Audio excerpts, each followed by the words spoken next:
Wait, are we live? Fucking thing sucks. We'll do it live. We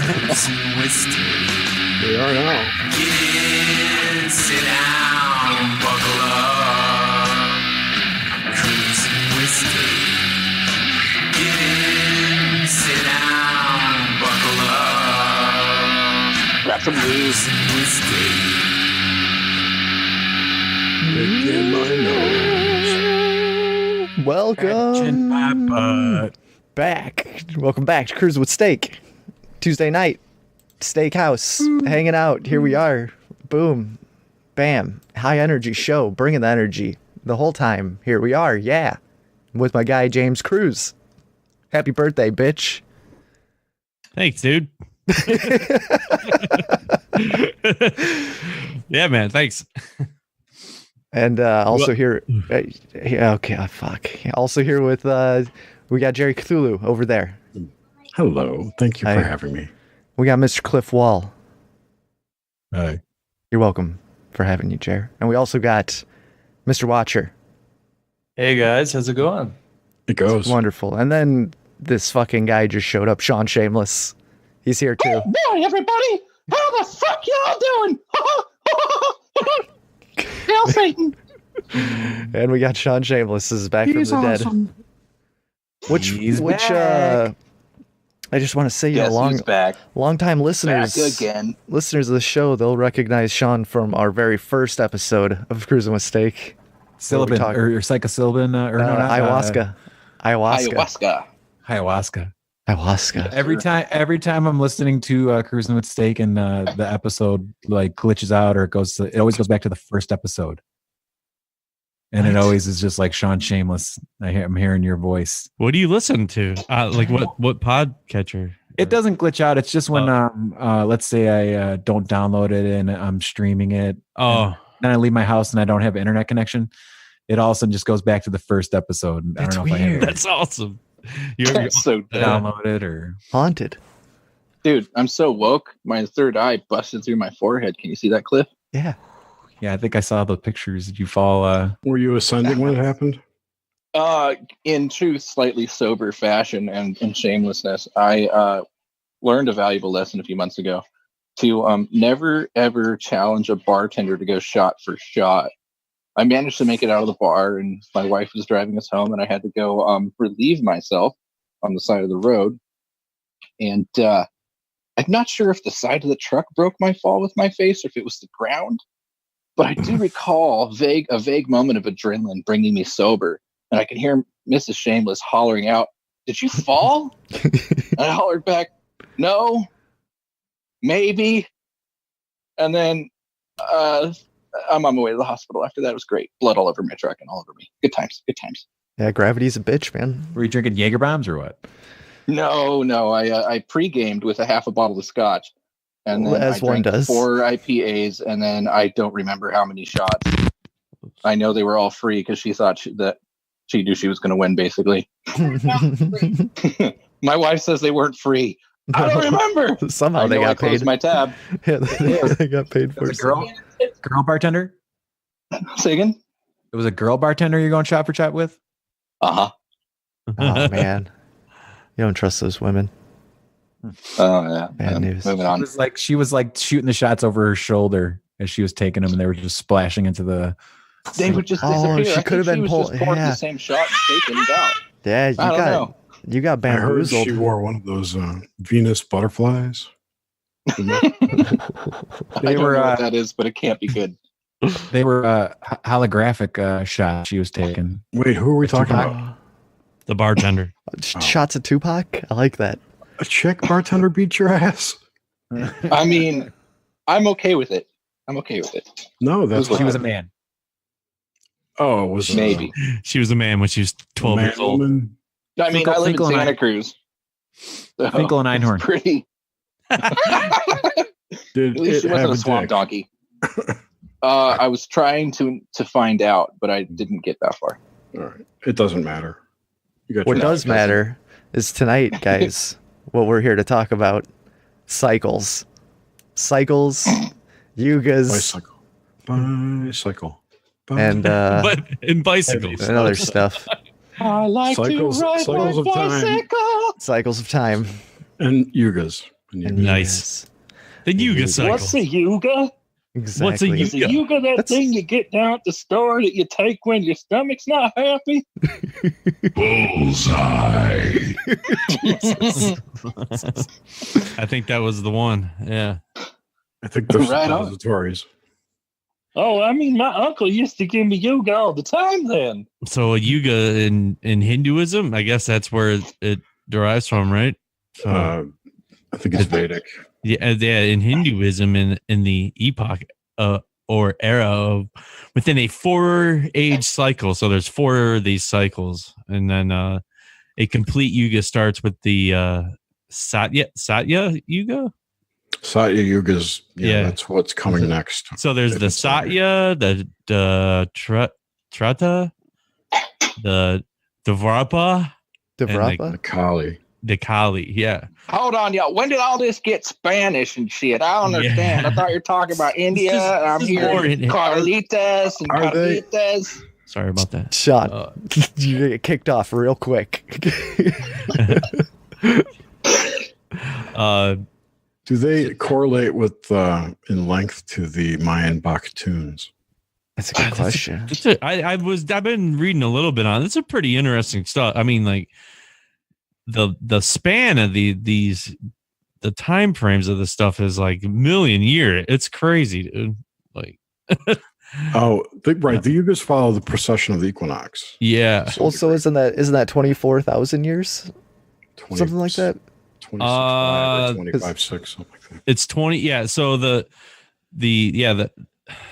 Satya Yuga is 4,800. The Tetra is 3,600. The Dwarpa is 2,400, and the Kali is 1,200. So it's basically a 24,000 year cycle, equivalent to the Davos years rather than human years. Wheels inside wheels. See, like I read that we were in the Cali right now, and then I was listening to Yeah, this that's what I read podcast, too. and this Nate guy. was saying that the Kali Yuga ended in the 1880s. That's exactly what this dude said in this podcast I was listening to. That they claim that we're in the what's after the Cali? The Satya Yuga. Satya. Yeah, because Yeah, but are these the guys Kali is considering the Gregorian calendar and how it offsets things compared to the original calendars. Like the Mayans and 100 so on? years plus or minus, I think, is a pretty good. that's pretty damn close. And I would say yeah. also proof is that Crowley was in the right place at the right time in history. Like what he was talking about was the Satya Yuga, the age of Horis, right? So I mean, it's all kind of the same thing. And even the crazy space people say it's the Earth that travels on a sine wave around whatever. I think it's Alcyon or Halcyon. No, we're in the Dwapara right now. We're in the ascending Dwapara. That starts at 1700 AD, and it's to present. And then we'll end up going And into the that's ascend. after the horrors.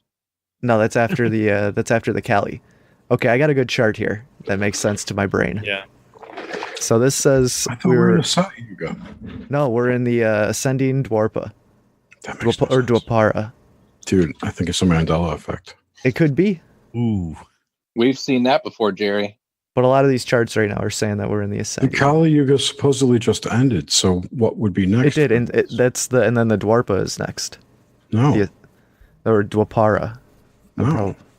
I'm just reading off a chart, Jared. I don't know this from my studies. So in this Dwarpa Yuga is Every it's chart I'm considered- seeing. Yeah. Okay. No, I was just gonna say it's considered to be the third. Yeah, so it's the third Yuga in the order. The Dwarpa means two pair or after two. In this age, people become tainted with tamasic qualities that aren't as strong as their ancestors. Disease becomes rampant. Humans are disconnect and fight with each other. The Vedas are divided into 4 parts. People still possess characteristics of youth and old age. The average lifespan of humans is around a few centuries. So that explains anti-vaxxers. That explains Trump. That explains conflicts in the Middle East. So then, yeah, and then if you're on the downside of that, and then it'll pair into the beginning of that Kali, which is the final age, and it's the age of darkness and ignorance. People become sinners and lack virtue. They become slaves to their passions and are barely as powerful as their earliest ancestors in the Satya Yuga. And society falls into disuse, and people become liars and hypocrites. Knowledge is lost, and scriptures are diminished. Humans eat forbidden and dirty food, so they might eat each other. It's just going to be complete crazy. Yeah, like so. Yeah. The Aeon of Horis. It's weird because you'd almost think if you're on the downside of the Dvarpa, it kind of makes sense because we're ramping right up into this, like, it's crazy. I mean, the environment is polluted, the water, the food becomes we're ascending. So all these people saying that it's ascension. Wealth is heavily diminished. We're going to 5 years. Yeah. I just want to say Wikipedia. Yeah, we're ascending 5G. Wikipedia is full of shit. Okay, if you look up Yuga on Wikipedia, they state that we're in the Kali Yuga right now. Exactly. Yeah. That's the only place that I've seen reference that we're in the Kali Yuga. Wikipedia. That's what it says too. That's what's weird. I don't get it.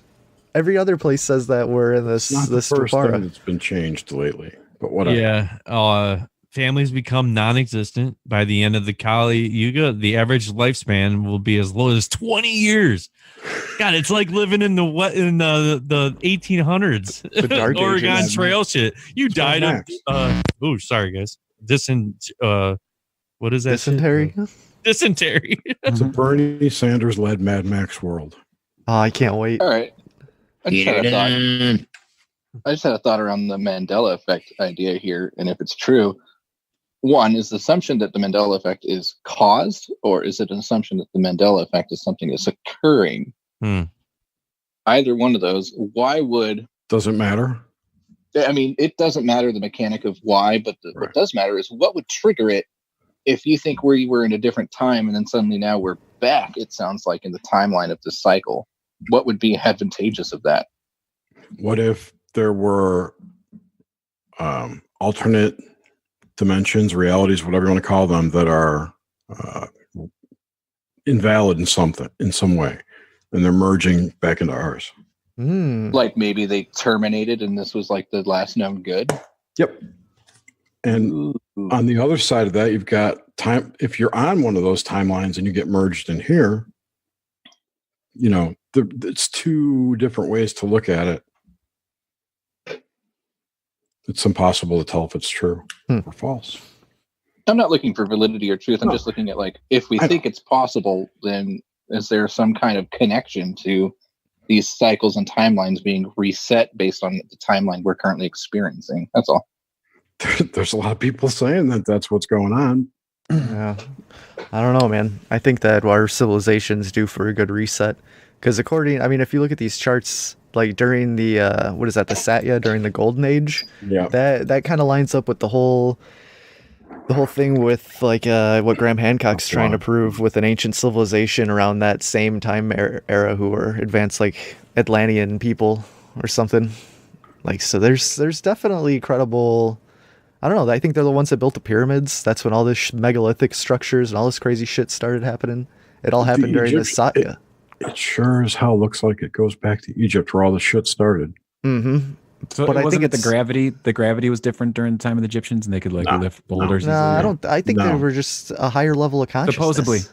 Supposedly, they had other technology that we don't know of, or it's been hidden. Yeah, I believe that. I think that from what this dude on this podcast does, maybe like they just had a higher level of consciousness, and they were able to just interact with shit differently. They were woke. Yeah, they were way more woke than we could ever be. I think we all came from Australia. I don't know, but what do you think, Watcher? But then, they got interfered with. Yeah, jump in, Watcher. Whatever. I don't, you're still sort of new here. I want to say one more thing about the cycle. Let him totally leave that for the whole thing. Is that March 21st, 321 is the end of a big cycle. Oh, man.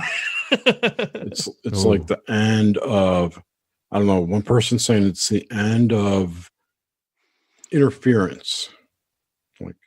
from outside forces with humanity, and like we're on our own now. So the Archons are gone finally. Like almost gone, yeah. Oh man. Like they're Is the not, White Buffalo still alive? Archons are not in charge anymore. Kind of information, you know. Like Nice. mom and dad went away for the weekend. Well, that would make sense with all the pure chaos that's going on. Wouldn't it though? Yeah, but anyway, 321 is the real equinox, and it's also the true Easter, like the pagan Easter. Ooh. But the Christian Easter's a month later on 421. So the point being that whatever, I heard this from someone else, not my idea, that whatever energy that the church, the Vatican gets from the Easter celebration, the whole time frame, you know, all the Lent and all that shit that they collect, you know, if you think about it on a metaphysical level, all the energy they collect, which is powered by this belief in this resurrection on this day, right, is wrong this year for them.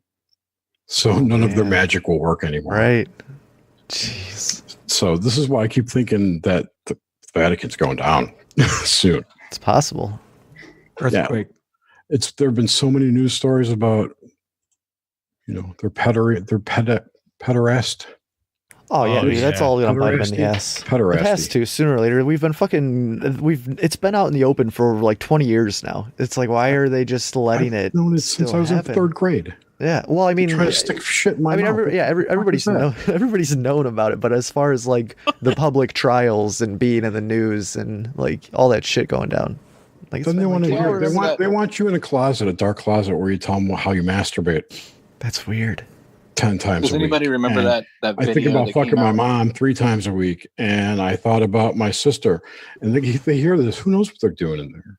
Weird. I mean, that's got to cause a certain amount of psychological stress, and I a don't priest trust doesn't get any. priests. But do y'all remember when the new pope came into power and they released a dove and it was attacked by blackbirds? And What? That is hilarious. It was And then- like the remember that. scene from Mars Attacks. Oh, that's great. It reminded me of- and then before that, we had like a series of blood moons and like yeah, that it was spoken, or the super blood moons that are foretold within like not the Quran, but the Torah. The Torah. The Torah.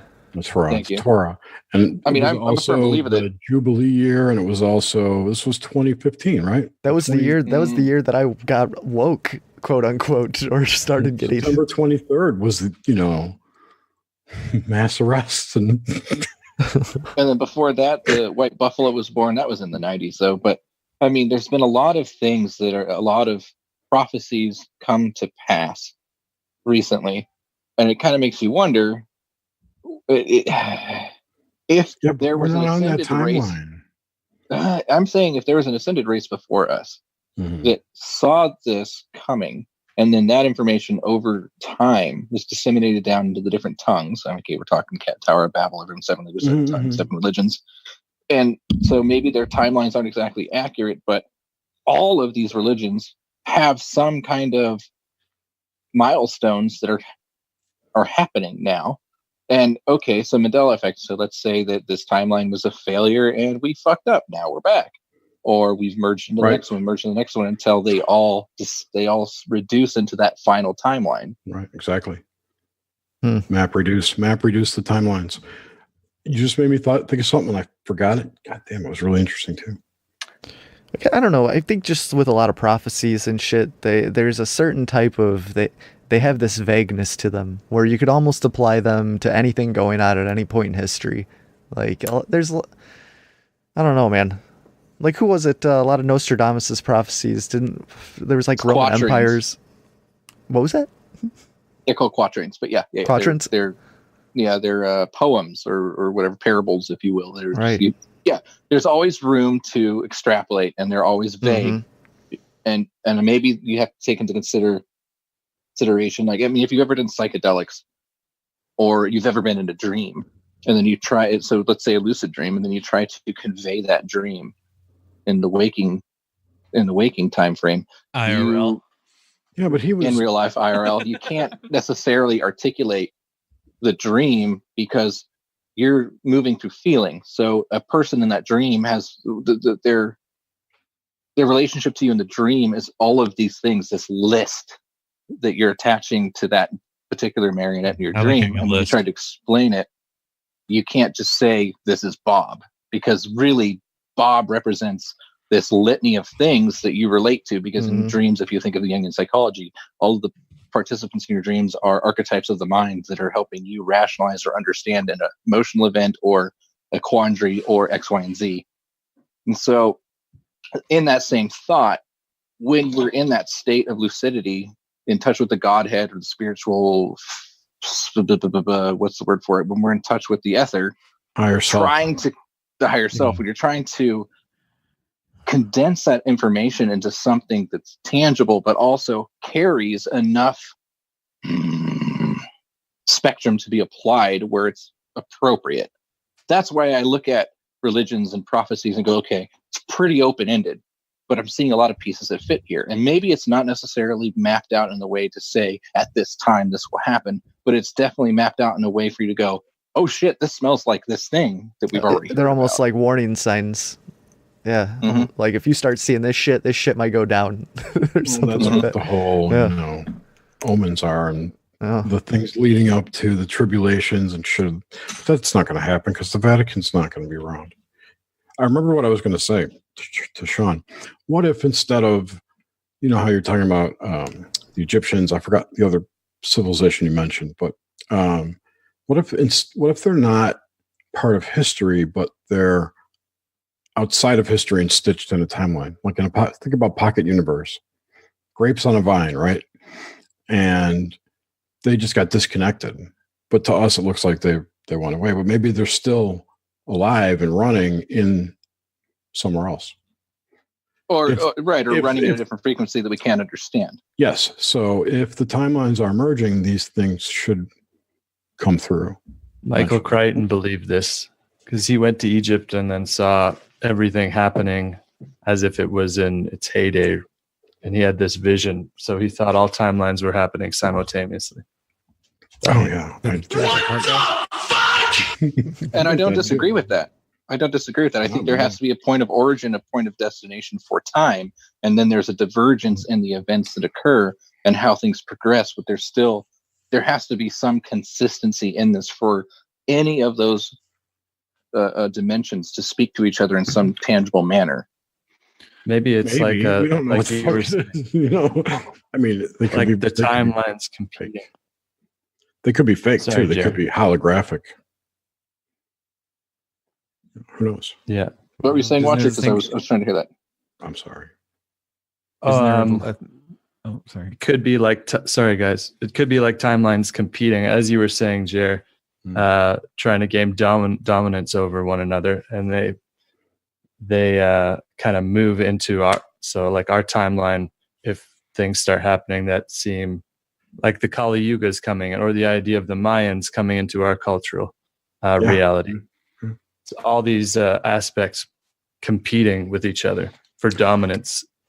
You just reminded me. Speaking of integration, I remember I heard that the first group of beings from another plane, whatever you want to call it, right, is the inner Earth people, and they're going to start popping up. Apparently, like literally popping up. Because apparently all these places, these astral planes, I don't know what they are, right? These other places that people are connected to. People talk, they talk about their Pleiadian and they live in the inner Earth with Cha-Cha or whatever the fuck his name is. Whatever, that might be true, right? But they're not particularly real, and it's breaking down. So they have to get merged into the timeline so they won't be lost. There can only be Because one. people are still connected to them energetically. That's the thing. I've got a couple they're of being things to pulled throw in into here. the timeline. How's that? I've got a couple of I things like to throw in here. First one that came to mind when all of us have kind of gone into battling for dominance and timelines battling for dominance. I don't disagree with that mechanism of one thing taking hold over the other and gaining priority. That leads me to assume that there has to be a zero-sum endpoint. And what brings you dominance over one thing versus the other is getting closer to a resonance, or getting closer to the goal, or getting closer to the pegs that match the holes. I see a hand over there from Jerry. Unless it's a loop.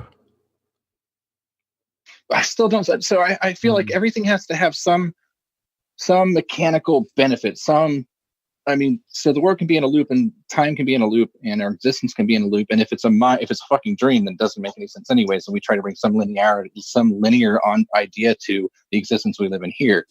I still feel like there has to be a beginning and an end for a cycle to be real. All those cycles are infinite. Your life and your death, your birth and death. What if it's like? Yeah, but that's just us. What if it's like a figure eight? Yeah, Mobius strip. It keeps going around. Yeah. You get to look at it from the other side half the time. Right. Well, now we're talking quantum leap, where we'll say that the concept of quantum leap, where if you could take time and time is a string and bunch it up on top of itself, you can touch down different times. Okay, cool. Our existences and our consciousness, from what I've gathered in my psychedelic adventures, we've existed in our existence and consciousness already, beginning to end. We've seen the beginning of the universe, the end of the universe, and what was happened is because everything has come and gone, we are now ported into this vessel of linear time to experience things in the world of chaos.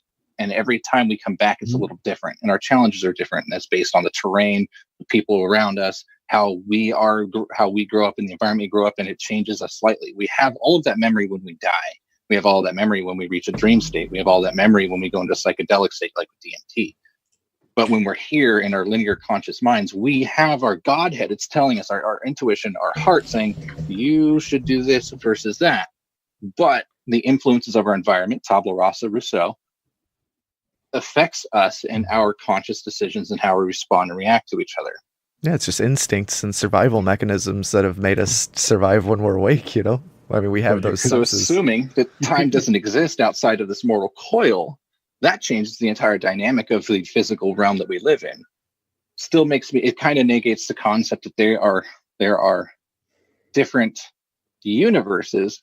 Maybe they're different dreams. Back to insert Jerry's matrix concept, where you're constructing the environment around you and interacting with other beings in that environment, that realm. And when you pull out of it, you're back into zero time existence all at once, which is too much for a mortal to fully understand. After doing Nox Mente for all this time, I've developed a model in my head. I don't know why, it just kind of came this way, but of dream time, when you go to sleep, you go to like a nexus point, and I visualize it as a railroad roundhouse.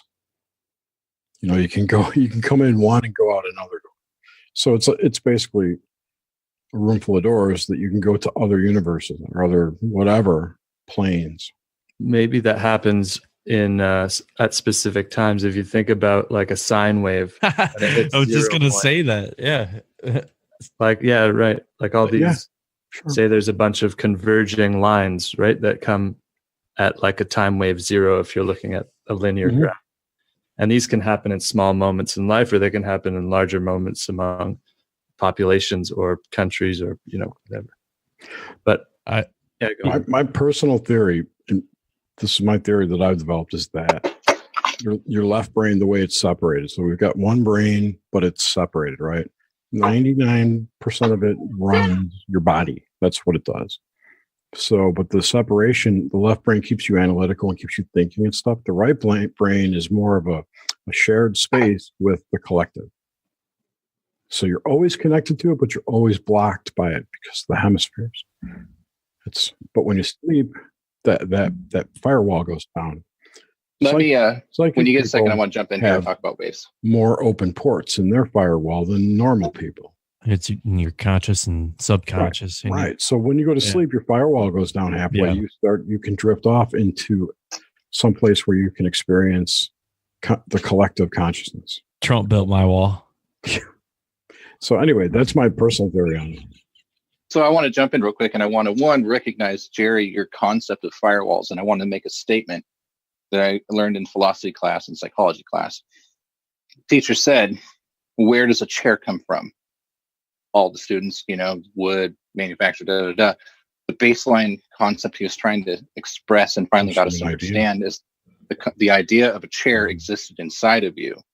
How or why is irrelevant, but a chair in any iteration is still a chair, something you sit on to rest yourself. So the concept of firewall has to exist and have some realistic use or practical use in the spiritual world. Let's transition into waves real quick. Go ahead. It always has in the physical world. On the material plane, a firewall has been an important defense throughout human history. For the mind, yeah. No, for the just physically. Physically? Just a wall of fire. From? Yeah, a wall of fire. Yeah. It keeps people Castles. away. Yeah, castles. Yeah, it's a barrier between properties so that fire can't transition to the next thing of dry grass or so on. The concept existed internally before it existed physically, or understanding the physical world around you has generated a manifestation in our consciousness. You could say, arguably, that man has evolved with the technology and then de-evolved because the technology has taken over a function that the mind had originally done, or people have originally done. It's kind of it's a symbiotic relationship in a weird way. I wanted to touch on waves real quick because Washer made an interesting point. No, it's parasitic, it's symbiotic, yes, but it's becoming more dependency. It's becoming more of a dependency for people. Well, as soon as you have a beast of burden, the burden's no longer on you, so you evolve or de-evolve in another direction until the beast of burden is no longer available. Those fucking donkeys. Okay. You talking about my jitterbug phone? There's nothing wrong with your jitterbug phone. It's all right. It's all right, bro. It's okay. You can age gracefully and still have a phone with big text for you to see. Waves. I like how all of these conversations and most of the people in the spiritual community, metaphysical community, even the cryptic community, all still default back to waves. I have some understanding of wave theory, and let me explain something real quick about wave theory when we're using wireless microphones. You have a microphone's carrier wave, let's say at 50 megahertz. That wave, when it moves through the medium of space, it generates what are called second and third order intermodulation waves. So at 50 hertz, you're going to have a wave at 25 hertz. You're going to have a wave at 75 hertz. You're going to have a third order modulated wave at 125 hertz. Like a ripple effect. Down at exactly. When you they're harmonics. They're called frequency harmonics. What they're called wave intermodulation. Frequency harmonics are a little different. When you have two waves that are mathematically apart or mathematically equally apart from each other, their second and third order waves magnify and then cause disturbances in the primary waves. Go ahead. If you had like two sine waves, you could set them up where they cancel each other out, right? Absolutely. Mm-hmm. You do this with audio all the time. Where does that energy go? Where does that energy go? That energy doesn't go anywhere. Mm-hmm. When a wave is moving through space, let's talk about audio. Let's talk about subwoofers. Let's talk about going to a show. When you're looking at a really good show, like you're at a rave or a big ass fucking concert, you're going to see a stack of subwoofers facing out to the audience, and the subwoofer facing back towards the stage or towards the sound guy. What that subwoofer is doing is one subwoofer is in phase, pushing out to the audience, getting you all the thump. The subwoofer behind it is out of phase. What that means is when the peak of the wave goes high in subwoofer A facing the audience, the peak of subwoofer B goes low facing back. What it does is it cancels out the wave. Oh man, so you're not killing your audience. You're pushing to the audience. You're pushing to the audience, but you're not hitting back towards the microphones. Exactly. Okay. The energy doesn't go anywhere. You have an energy of +1 and an energy of -1. When they meet each other, it cancels out. There's no -1 energy. Unless the subwoofers are absorbing those. They're moving matter. They're compressing air. Exactly. So it's getting diverted. All it that is energy getting canceled out. It's going inward. There's no such thing as canceled out. That means there's a zero in there. No, it doesn't work for me. The medium remains constant based on the barometric pressure of the air. Mm-hmm. All you're doing is moving that medium in a frequency of a plus push or negative push. It's pressure. So when you have a high pressure and a low pressure, they cancel each other out. By canceling each other out, it just means it's zero now. Where the wave is occurring, so outside of it is where it kind of dissipates. Right? Exactly. Yeah, it's got to go some. That's what I'm saying. It's got to go somewhere. It just can't go away. I think it goes up your butt. Energy is neither created nor destroyed. Maybe you're right, Jerry. Form. And in the process of it changing form, it generates other forms of energy, which is a sloughing off the primary energy source in the first place. So if you have power moving through a current, through a circuit, that energy, as it moves through the circuit, creates resistance because you're pushing electrons through pieces of circuitry and so on. It's like in traffic. A lot of that energy changes form into heat. Exactly. But the rest of it continues its electromagnetic locomotion through the circuit, carrying it through, causing all your energy. It goes somewhere. So just theoretically, where all this stuff is occurring is why they say it cancels out, but outside of it's not in a vacuum. It just kind of dissipates outside. Right, and specifically, what's an important component to audio and wave theory, and waves going through audio, also moving for radio frequency waves, is time, and time in reference to the device, not time in reference to our linear locomotion. In the time of emission, if the time of emission is in sync with each other, so at 1 second this goes high, at 1 second this goes low, the same second in that time frame of the time of the emission of the sound, it goes to 0. You're not changing anything. You're just it's like dropping 2 pebbles at the same time on different on the top and bottom of the pond, and they just it doesn't happen anymore. There's no What's the thing with 0 is like just made up? Like it is. 0 is a referential number. Yeah. So unless you go 0 to hero. Unless you go 0 to hero. Unless you're 1337 leap, motherfucker. What if when those waves cancel each other out, the energy actually goes at a 90-degree angle? It goes off on the side. And because there's something about angles I'm working on, but what if it's just like that? The way when electrons are whatever the wave particle is, whatever that's going on there, when they collide, they get bounced 90 degrees into like a different space. There is what I think the term is called refraction. It does exist. There's no +1, -1 that equals out to 0. There's definitely going to be a variation in that. Right. And there's going to be some differences. It has to do with time of the emission of the signal, has to do with where the pressure of the air is, the barometric pressure, the humidity, that affects it. All of those things. Absolutely. I'm talking way higher.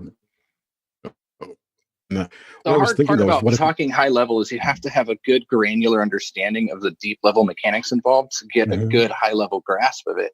And that's where I see a lot of theories going pear-shaped when you try to bring in stuff that has real science behind it. So it's just an analogy.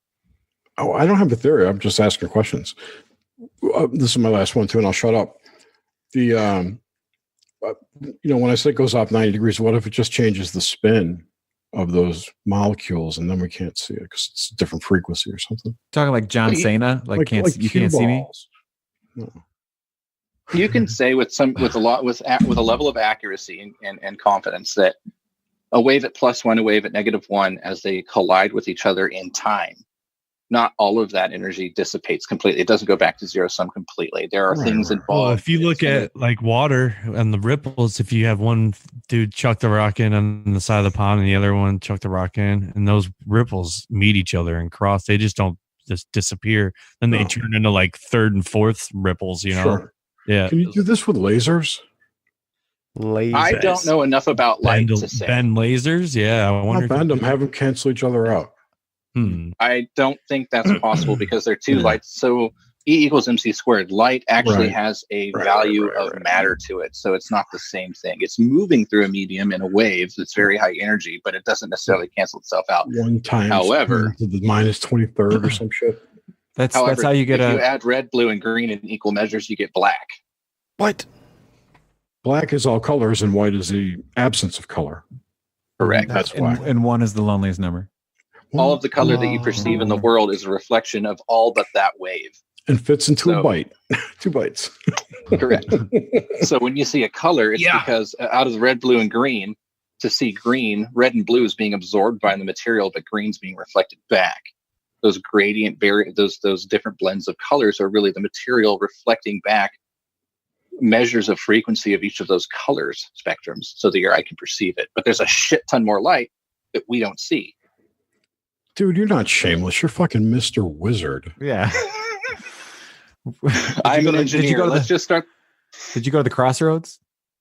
No, but I have a t-shirt that says I'm an engineer. So let's just assume, for the sake of the conversation, that I'm always right. It's Like you If got I a don't know, I'll t-shirt. tell you. I'm going in the weeds. But I mean, this stuff is part of my job to know, at least understand some working knowledge of it.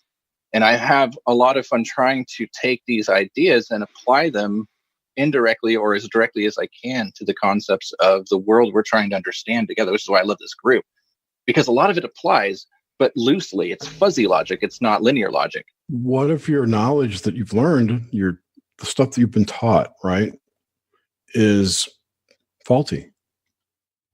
If it was faulty, it wouldn't work every time. What if it's only a part of the picture? What if it only works in this reality? Yeah, right. It's a question that I have all the time. That's one, but I mean, yeah. Have you ever One seen of the hardest challenges. Go ahead. Have you ever seen a string of beads? If you take a string of beads and you put them in a bowl Yes. and you drop them out of the bowl, what you know what they Yeah. When you drop them out of the bowl, they continue going and they cause a greater wave. What's happening? Good idea. The downward force of the weight as it increases of that material, say metal beads, as the downward force increases, as it's moving down, it's reaching its terminal velocity based on its weight and the Earth's gravitational pull. As it does that, it causes an upward force that pulls those beads higher up in waves. So what you're seeing is the increase of force pulling the beads down, fighting against as you cause the beads that are coming out of the jar, they have to reach a certain speed to leave the jar, right? But the force of the downward beads pulling causes those beads to have centrifugal force to move upward, and that's why that wave continues to grow as the beads move their way out of the jar. So we're not talking about Benoit balls. Okay. That's where I started. Okay, wait. How do those little red birds with the red liquid in them work? How do those work? I've always wondered that too. They dip down and they get the red liquid and then they go back up. That's that old Simpsons episode where Homer gets really fat and goes on disability, and then he has to work from home, so he gets one of those birds to just click the keyboard for yes every time. Dink, dink. I think that has And then something it to do ends with up thermodynamics, but I don't know. I haven't looked into that one. It ends up causing a nuclear meltdown. Nuclear. With the colors you were talking about, additive color, then the Nuclear. red, blue, green making black. Correct. it's Well, just the a spectrum matter- of light emits, and all of Well, those, including ultraviolet. Well, if you have red, blue, and green, it creates white with additive color with like light if you're using lasers. Right, So and that's then just again, you may have a mixing of bigger color piece of to create this. black. But you certainly know more about it than I do on that point. Good job. The colors we're seeing on the screen, the black is red, blue, green, but it's just at a lower intensity. So the white is red, blue, green, but it's higher intensity than the black. That's the only difference, the intensity of Nice. light. Thank you for that. Yeah. I was not Oh, yeah. completely aware how that worked. Watcher, you got some notes on cycles and yugas? I know you do. I know you've been preparing for this show for a while. No doubt, dude. Yeah. I actually moved into the cycles of the planets and that kind of thing. 'Cause I thought Nice. you guys would have the Yuga stuff covered. They don't ever change, do they? Well, I don't, not that I know of, but The cycles of the it's planets. Yeah, nothing Well, yeah, they all changes in have, space. Except meteors and shit. well, it depends which way you look at it. But I went with because when I was younger, I used to think about there's got to be relationships between like the planets. It has to be some kind of harmonic system. So I made a bunch of graphs to try to find out if there's relationships, like ratios between the planets. And so I just used like Wikipedia. Who knows if that's actually correct for as far as like the orbits are concerned and the masses and the sizes of each planet. Are you talking about the sounds, the frequencies they generate, or the frequency of certain cycles within the planets? I'm talking about the revolutions. Okay. Yeah. So like their orbital revolutions. So what are all the data points you're taking in? Are you taking in mass and its gravitational pull, or just No, like I'm curious to I'm know? just taking it. Yeah, I'm just taking in the orbital means of the planets. So you know how a lot of them are ecliptical or on an ecliptic path. So if you have the orbital mean, it's like the average path. So you're making a sphere around the sun. So Right. if The you ellipse take is pulled in closer and kicked out, and it's pulled in Right. again. It changes speed as Allegedly. well. Yeah, right. Like if we Supposedly. take all this alleged data, we find some really interesting correlations, which I'll just kind of describe right now. I've got a bunch of 33, notes. 66, 77. Lots, yeah, for sure. Oh, the golden ratios. Well, the golden ratio, definitely. And the golden mean and Fibonacci sequences everywhere, of course. The Fibonacci sequence is in Earth's relationship to Venus specifically, because we make that 5-petaled star. If you take the orbits of Earth and Venus together, if you have them looking at each other, they create a line. And as they orbit, they create patterns. So that creates a 5-pointed star, which is really interesting. And a 5-pointed star has the relationships of the golden mean within it. Like one arm will be 0.618 of the full one. I could show you guys that later. So We're going to need a full PowerPoint document. I mean, I was really hoping for one myself. Need a PowerPoint presentation. We're going live on YouTube. We got to pull. Yeah. I'm going to need a TED talk on this, sir. We'll get them for our conference that we're going to plan. Oh, Yes. oh, what was it? Bag of gas. Bag of gas. Bag of gas. Anyway. Yeah. Okay, so I'll just go over Earth and the Moon first. So the Earth is supposed to be 11 to the Moon's 3. So if you're talking about area-wise, the size of the Earth, if it's an 11, the Moon is an exact 3. So that ratio is 11 to 3. And if you take 11 and divide it by 3, you get 3.66, which is an interesting number because that's the amount of 366 is the amount of days of a full rotation Yeah. of the Earth around the Sun, right? Because it's 365.2424, yeah. I thought So on the 366 was a third. Sixth day. Right. Well, the Earth's So tilt then, is I thought it was 2/3. I'm sorry, it's 2/3. the Earth's tilt is 23.4 degrees, which inverted is 66.6. I see. Yeah. Okay, well, and so the 3 divided by 11 equals 0.2727 repeated, which is the days of the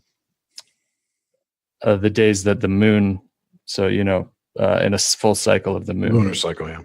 Yeah, a lunar cycle. So it's 27.32 days. So it's quite close in accuracy. And then if we take the exact amount of days in a year, we have 365.24. And if you divide that by 1, we get 0.02737, which is very close to the number of days in a lunar cycle. It's like, 27.32 or 27.37 is damn close. And if we take that 27.32 divided by 1, we get 0.0366. So we have that 366 number again. That's the amount of days in a year, which that's super fascinating. And if we take the number 0.03660 and we translate it into days, it equals 52 minutes, which is the difference between the lunar and solar days. And then if you take the 52 weeks in a year, right? Yeah, it's 52 weeks in a year too. But it's also minutes and the difference between the lunar days.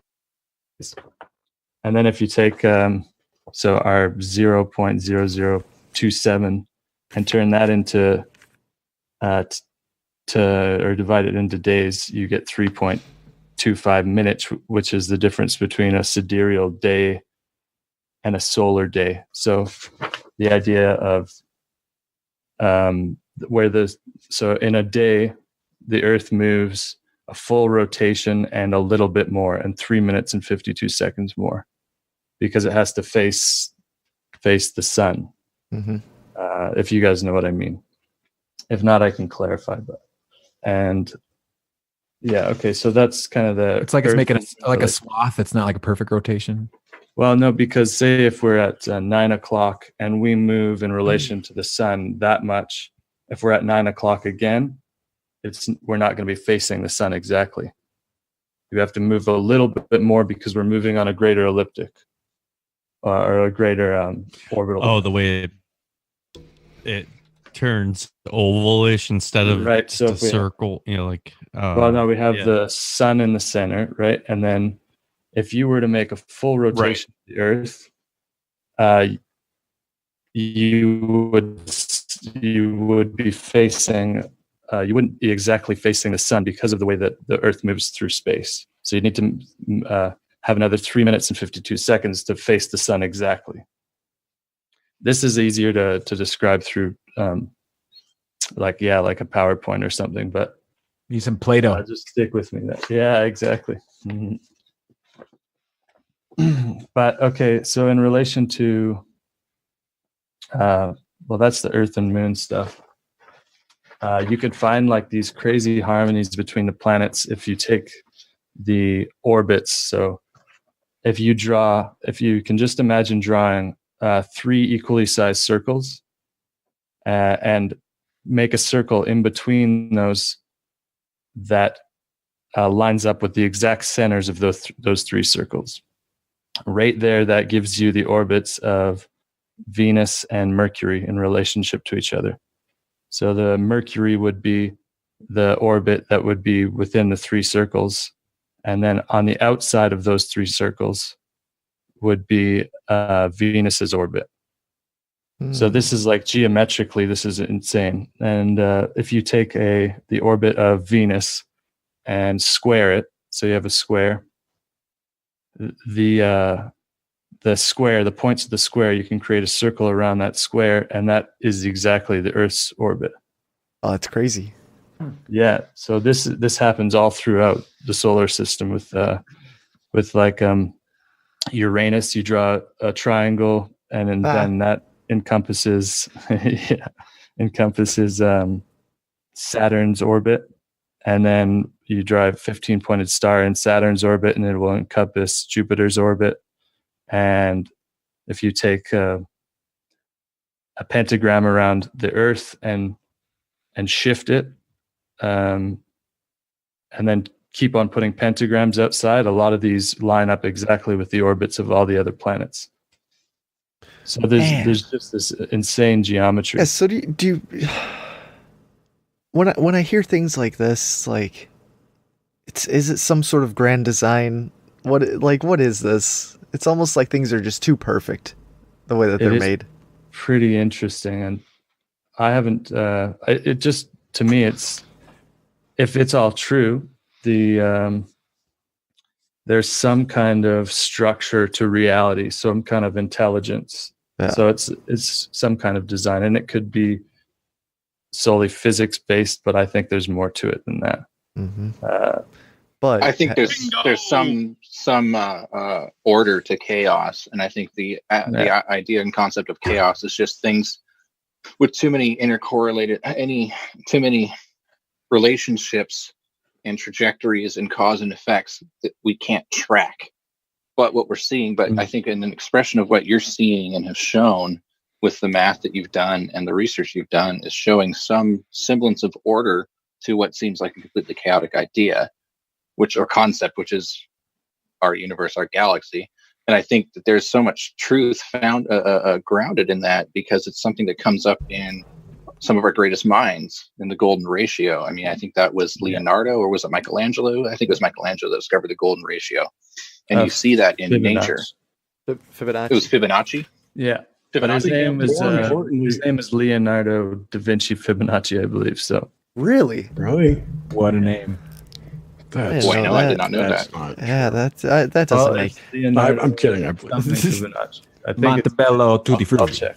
I think what's more I only important. keep like 20% of the information I retain. And it's usually like the real shit, like the mechanics, and not who did it. Yeah, I'm the same. I think what's more important is that these numerical equivalences and correlations haven't changed in thousands of years. Yeah. How could that? I don't think they will. Yeah, I don't think they will. I think It's the language of the and I think- universe. No. I circle back to this very moment right now and saying that these things haven't changed in thousands of years, and say that a lot of science is founded on these very concepts, just from a science pitch. But a lot the of, scientific a lot of community astrophysics isn't as is. well. Astrophysics and science, and even you find a lot of these numbers in The Kama Sutra. Freemasonry. quantum physics. Thank you. God damn it. No, that's welcome. quackery. Glaven. Glaven. It sounds like all the things that we talk about are these frequencies and are these correlations and these similarities. And I think the biggest disconnect between the two communities of what we call the weird folk, that would be us, and the science community. And by the way, science only progresses when someone dies and got a lot of funding for their Say paper. materialism. It's that those folks have invested so much time in understanding the intricacies of their field that it's hard after 50 years For of sure. invested time. They're not gonna back down either. Yeah. They're conditioned. It's not, you know. You go to being school for siloed. that long, you're gonna be in tune to what you're learning. Yeah, dude. When you pay all that money for college, and that's it's the like, sucky part. yeah, Right. That's why. Absolutely. It's not like it's not, it's not by choice. I mean, they're learning a process, and we're just reading other processes. I mean, What I will tell you is there is a community. and then in there's the Germany. battle, and then but that problem is there's no in between and no talking about it. got their own There's a physics. community in Germany that's Well, I taking- saw. Wait, I mentioned, Let's not finish, James. Wait, unfinish. Well, there's a community in Germany that's Yeah, go taking ahead, Sean. solid science, astrophysics, metaphysics, the sciences of electronics, the sciences of wave theory, and they're applying it to the human condition and the human ability, the human element. And there is a community of people that are doing it. It's called fringe science. And the reason why it's still fringe science is it's hard to find results that aren't anecdotal. And the reason why is people are the fucking variable, and all of us are very intricate and unique, and all of us are a product of our environment, a product of our upbringing, a product of our health, the materials that make us. And And your because of that, beliefs. it's hard. Beliefs. And your beliefs, right? Which, I mean, that would really circle, like you could say your beliefs really affect who you are based around your environment and so on. But because of those variables, it's hard to come up with a true baseline to say this is repeatable results. You can't because I've read about this where peer reviews get different results because of their expectations. Exactly. Science projects, things like that. So if you think this guy's a nut job and you're going to try and peer review his project, it probably won't work for you. Or the data points aren't in line with what you expected them to use, and therefore it's completely wrong. Rather than finding some similarity or finding where those data points, where the derivative information came from and how that does apply to your rubric of science. Right. Mhm. Yeah, it's interesting shit. man, It's a placebo universe. yes, It's a lot of people trying to be right. Mm-hmm. But no one's ever going to be. Yes, no, nobody ever. Every time something will get discovered, something else will get discovered again. We're on a constant cycle of just improvement and learning new things. I've been trying to come up with a free energy device. And Nice. I figured out how to make one. I figured out how I designed one, but I don't know how to make it. That's what I want to say. Be like little windmills in the ether, but nano scale windmills. Spin around. USB Yeah, stick. it'd be like a little battery pack, infinite energy. Well, Reich at one point said that there is a way to tap energy off the ether, and then Tesla said there's a way to take energy from the Earth's magnetic field, Mhm. Yeah, and proved it. I'm sure there And is. then Alexander Graham Bell, I want to say, took all of that information, took all of his data, took all of his Then- research. The CIA hasn't. I don't think the CIA existed then, but yes, Well, Alexander because Graham Bell. Well, CIA. and then Edison took all Tesla's shit too. didn't he? Edison, God damn it, it was Yeah, Edison. yeah. Edison. He was a fuck anyway. Mhm. He was a cunt. He Fuck your was. AC He was. power. The dude electrocuted animals Yeah, he was to brutal. dis Tesla. Wow. And like Look, Westinghouse. this could be your cat.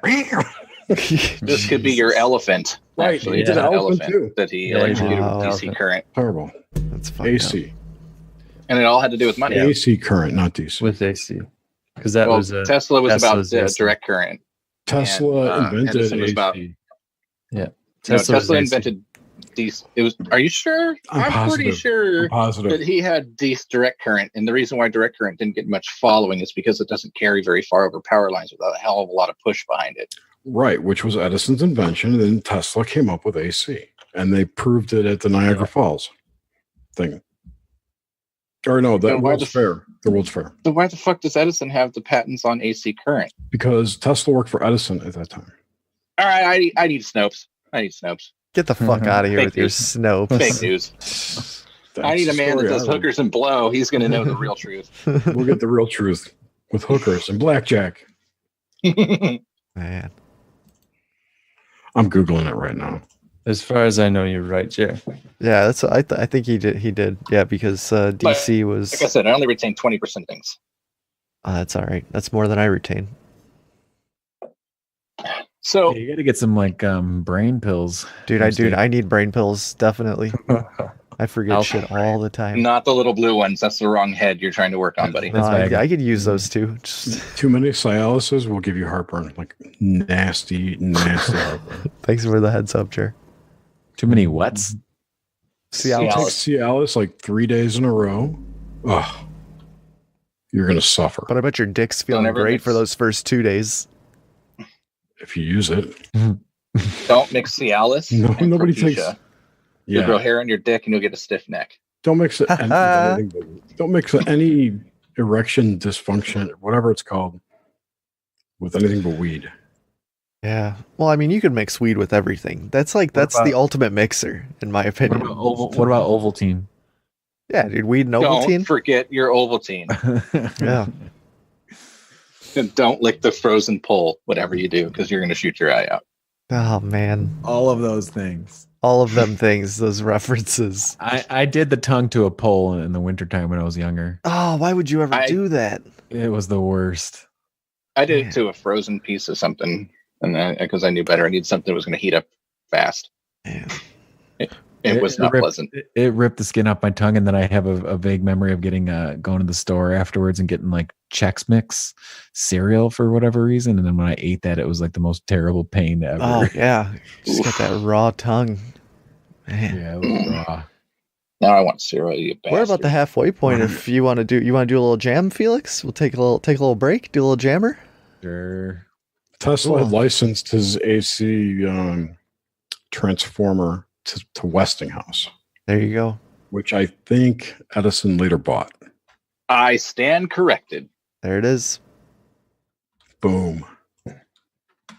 Bam. I have a really good book on Tesla if you'd like to borrow it. Unless it's audible, I'm not going to read it. I'm too busy jerking off and playing video games. Sure, I and can listening to find podcasts. My hands and eyes are for jerking off and porn. They can't be for books. Yes. You hear the James guitar? is back. Yeah, that's a good guitar. I'm running it through like a physical compressor. Nice. So it might take a little bit of the dynamics away from the guitar. So it maybe sounds a little bit better. We'll Are you check it doing your out. compressor post process? Like, are you doing any EQ on the front end? I just have a little interface, or well, not an interface. You just like a little mixer with a compressor inside of it. So it's like physical. Then that goes into my interface that goes into the computer. Is it doing any kind of like bit conversion? Probably. Yeah, I Alright, think it I'm might just be. curious. It might be like a 16-bit mixer going into Oh. like a 24-bit. Like a Sega Genesis, interface. 16-bit. Yeah. You can only push so much over audio on Zoom. Yeah. You want to go to like, Yeah. yeah. But I was thinking it would take away the dynamics of like me slamming on the guitar and just make No, it- I think that'd still be perceived in your strokes. I just don't think we get all the brightness of the sound. just different strokes for different. I'm sure it sounds beautiful on your end. Folks. It's Zoom. Zoom can't handle it. I was gonna play Soundgarden's Black Hole Sun on acoustic guitar, Mm-hmm. but it didn't translate well. And I couldn't find any good chords for it, and it kind of sounded, I don't know. I didn't think it sounded good. Maybe I'll try to make it sound good eventually. Yeah, Chris Cornell had some weird chords and timings in his music. He was an odd bird. But I thought it would fit in with the Yuga cycles, just like Black Hole Sun had that kind of trippy. Yeah, it would be very on theme. Yeah. But then I was in the basement and I was listening to a Talking Heads record. And the song Cities came on. It's the song, I think it's called Fear of Music. And I just heard it and I go, that's got a cool groove to it. I remember there being like 80s dance parties in Milwaukee at the clubs. Oh boy! That song would come on and people were just like, oh yeah, Talking Heads. Talking Heads is great. I can't wait. The song pretty much just plays itself because it's got kind of a cool groove to it. So I just learned it yesterday, so hopefully I don't screw it up. This guy. All right, here we go. We're muting down. So what's the name of the song, dude? It's called Cities. I don't know. Did they originally write Cities. that? Yeah. All right. You remember that one? We're gonna find out, aren't we? And I always like to say I kind of learned this song just to kind of bring up some nostalgia points for James and Jerry. So you might feel a little nostalgia in your bones. Thank you. That's why I do it. That's what that last week hit hard. That was awesome. What song was I love some of those 80s songs, dude. They're so fucking good. You rickrolled us last week. They're so good. Yeah. That was fun to do. You guys ever hear Freebird? just spun out of control. Yeah, it was so good. Yeah. Oh man, I can't wait to hear this one, dude. Okay, Talking Heads, and then it was another. It wasn't just nostalgia for Jerry and James. It was for Grimsteak, my homeboy, because I know he likes Talking Heads. And now it's for Sean and for Watcher too, and for Talamh in the chats. Kaboom! He's not even there, fucker. Oh, Benny at the jet. okay, here we go.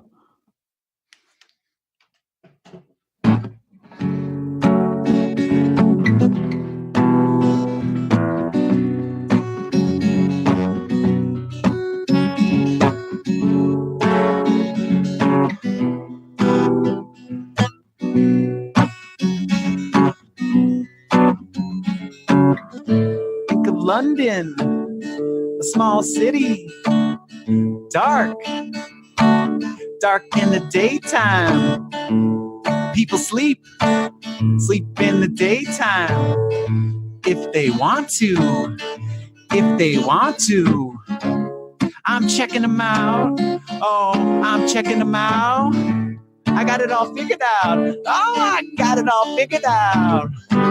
Some good points, some bad points. In the end, it all works out, except that I'm a little freaked out. Find a city, find myself a city to live in. I will find a city, find myself a city to live in. A lot of rich people living in Birmingham. A lot of ghosts, a lot of houses. Look over there. It's a dry ice factory. A good place to get some thinking done. I'm checking them out. Oh, I'm checking them out. I got it all figured out. Oh, I got it all figured out. Some good points, some bad points. In the end, it all works out, except that I'm a little freaked out. Oh, find a city, find myself a city to live in. I will find a city, find myself a city to live in.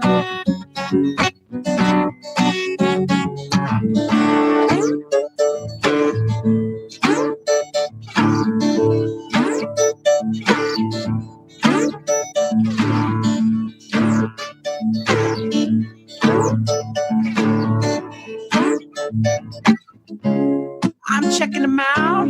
Oh, I'm checking them out. I got it all figured out. Oh, I got it all figured out. Some good points, some bad points. In the end, it all works out, except that I'm a little freaked out. Oh, find a city, find myself a city to live in. I will find a city, find myself a city to live in.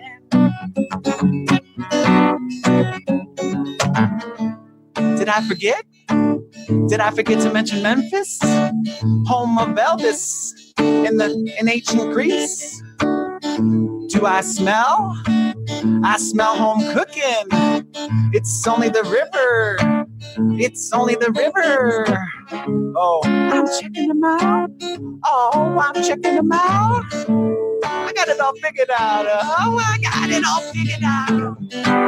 Some good points, some bad points. In the end, it all works out.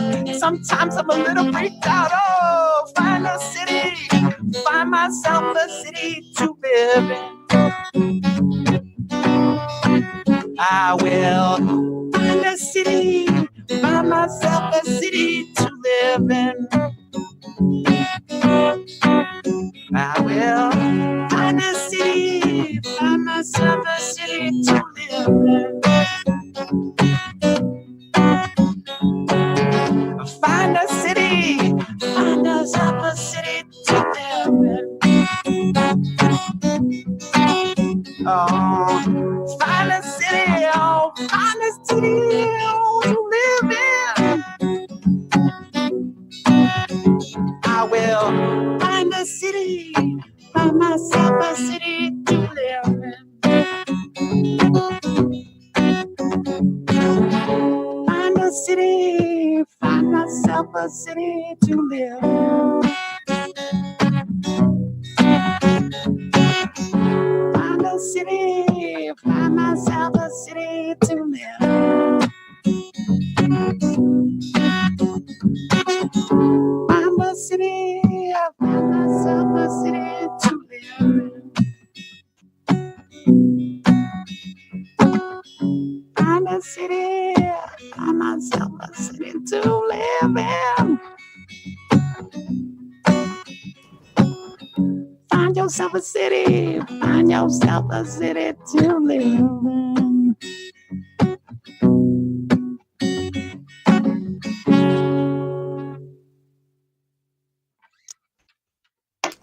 Bravo. Yo, yeah, that was awesome. Yes. Very Hey, well. yeah. I've never seen them, but I've heard like jam bands play that. Yeah, for sure. It's like a dark song, but it's got a good sound to it. Mm-hmm. Yeah, it was the simplest meaning. It's mainly about a man looking for a city to live in. Yeah. Through the lead singer is David Byrne. David Byrne. Burns. Yeah, Byrne. David Byrne. His surrealistic yet humorous delivery of the song is anything but simple. The lyrics are both deadpan and silly, causing a mixed humor in the song.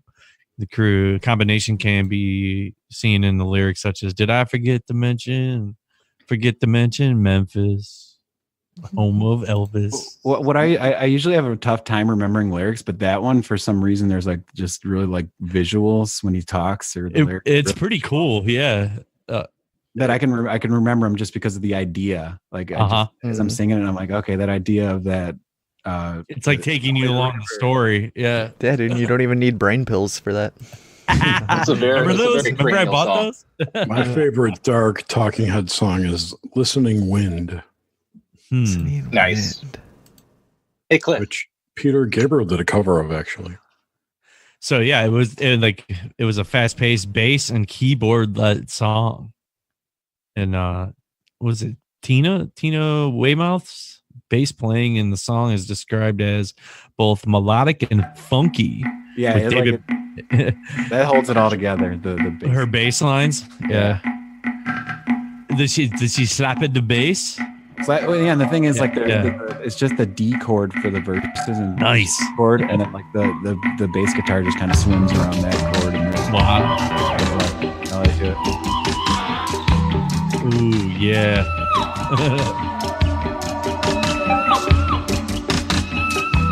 Listening wind. Oh man, I don't think I've we all ever heard need a this one. big fat. I'll close that off. It's not. It's not reggae. But yeah, it's not. I don't. It's not Middle even- Eastern. It's like Arabic kind of beat. Yeah, they're one of those bands that they've done every single style of music. Like they've made everything. This version's much better, I think. Yeah, I mean, this is. No, the one I just put into Discord. Oh, okay. Oh, Peter Gabriel one. Well, this was. This is this song was released in 1979. It was like the fourth track on Fear of Music. That's the name of that album by the Talking Heads. Listening Wind was on Remain in Light. Oh, another thing about that song, I was playing it on record. You could see that one song, they played it a lot because like the grooves were real. Oh wow, real loosey goosey. We'll skip that one, and then yeah. I played it like 20 times last night. I was like in the basement, just like trying to pin it down. Yeah, I'm like, I'll just keep listening to this again and again. It'll through the shitty sponge in my brain. It'll soak in. Yeah. I hear that, dude. Absolutely. It's the ether. Man, cycles. He was reading. I got through. Nice. And then let's see if I have anything else really. I don't know. Yeah, I thought I found something else, but talk amongst yourselves, I guess. Talk amongst ourselves. Yeah. Welcome to the Talk Amongst Ourselves podcast. Another podcast adventure. We have Grimsteak here. Hey, anyone have any interesting synchronicities this week? Oh well, dude. Well, last night we had one. We were playing Dungeons and Dragons, and James, I think it was James's character. Well, Brody. Oh, okay, yeah, Brody. He got a crit or something, and somebody said crit flare. Or yeah, because James, he was trying to say words. He's for some reason he said the words crit flare, and I don't know why he said it, but I'll explain it. Brody rolled a crit fail. There it was on a hit to a salt zombie. Yeah, Like salt from like the zombies. Salt flats. Yeah, imagine the salt salt encrusted flats. zombies we were fighting. Salt encrusted zombie that was that did energy drain. Basically, he failed on a hit with his sword, and then Nomad rolled against it, and then the sword went flying, and I'm like, that's a crit flail. Flare. He got crit flare, and then fire. Crit flare. So we started going woo, like Ric Flair. And then it turned out it was Ric Flair's birthday that day, which we didn't know about. Yeah, and wait, then who's Ric Flair? He's a professional. He's a legendary professional wrestler. And then then we find out, James finds out that he was on Raw last night, also Ric Flair. So there's all these Ric Flair's synchronicities we had last night. Yeah, Batista came and like beat up a 70-year-old Ric Flair. Hell yeah, he's gonna die. He's gonna die. It's an omen. It might be. Oh, could you imagine? And his daughter. I can't imagine it. His daughter is like one of the top female wrestlers too, and she hot. Hey, kind of. Dude, you know who's pretty hot? Who's that redheaded chick? What's her name? Fuck. The one that doesn't wrestle anymore. Her name's she goes by the Man. What's her name? Oh, Becky Lynch. Becky Lynch. There you go. The Man. Yeah. The Man. Oh, the Man. Yeah. Yeah, dude. Yeah, she's pretty good. She's the champ right now, I think. Mm-hmm. Professional wrestling. I love it. Cycles. Ric Flair. Can I talk about cycles? Yeah, I know you got some notes, Felix. Bring it out. I think I've mentioned the cicadas. How do we tell people they get the best? Oops.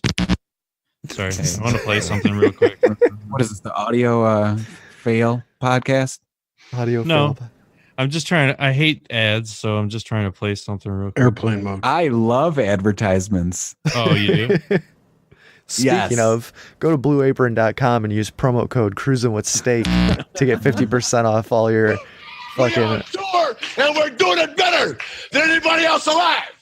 Now, Jesus. Buddy Landell, it's so hard for me to sit back here in this studio looking at a guy out here hollering my name when last year I spent more money on spilled liquor in bars from one side of this world to the other than you made.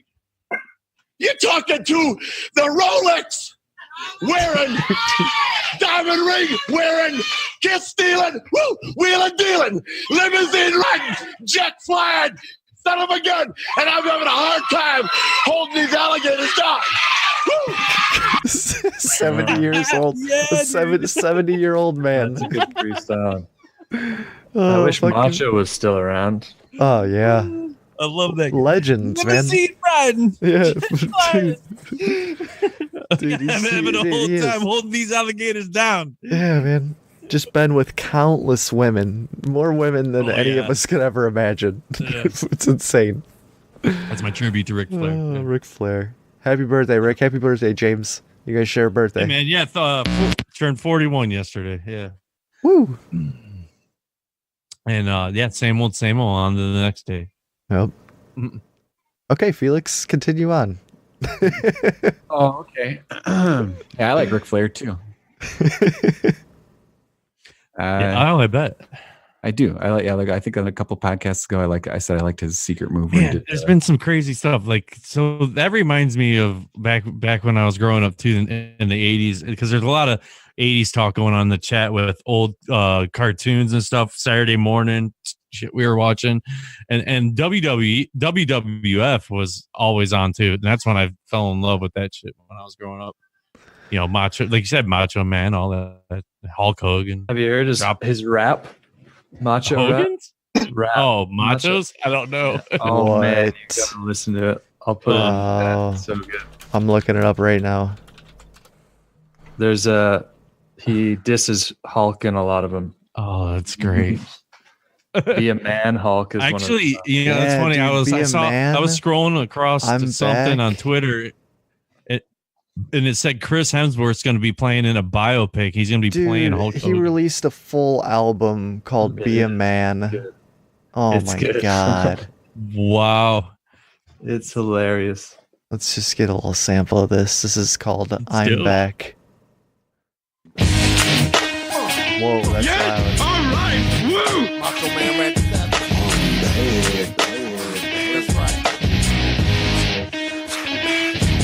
I'm the wrestling king, but now I'm spitting lyrics. Took a break from the ring, cause I want you all to hear this.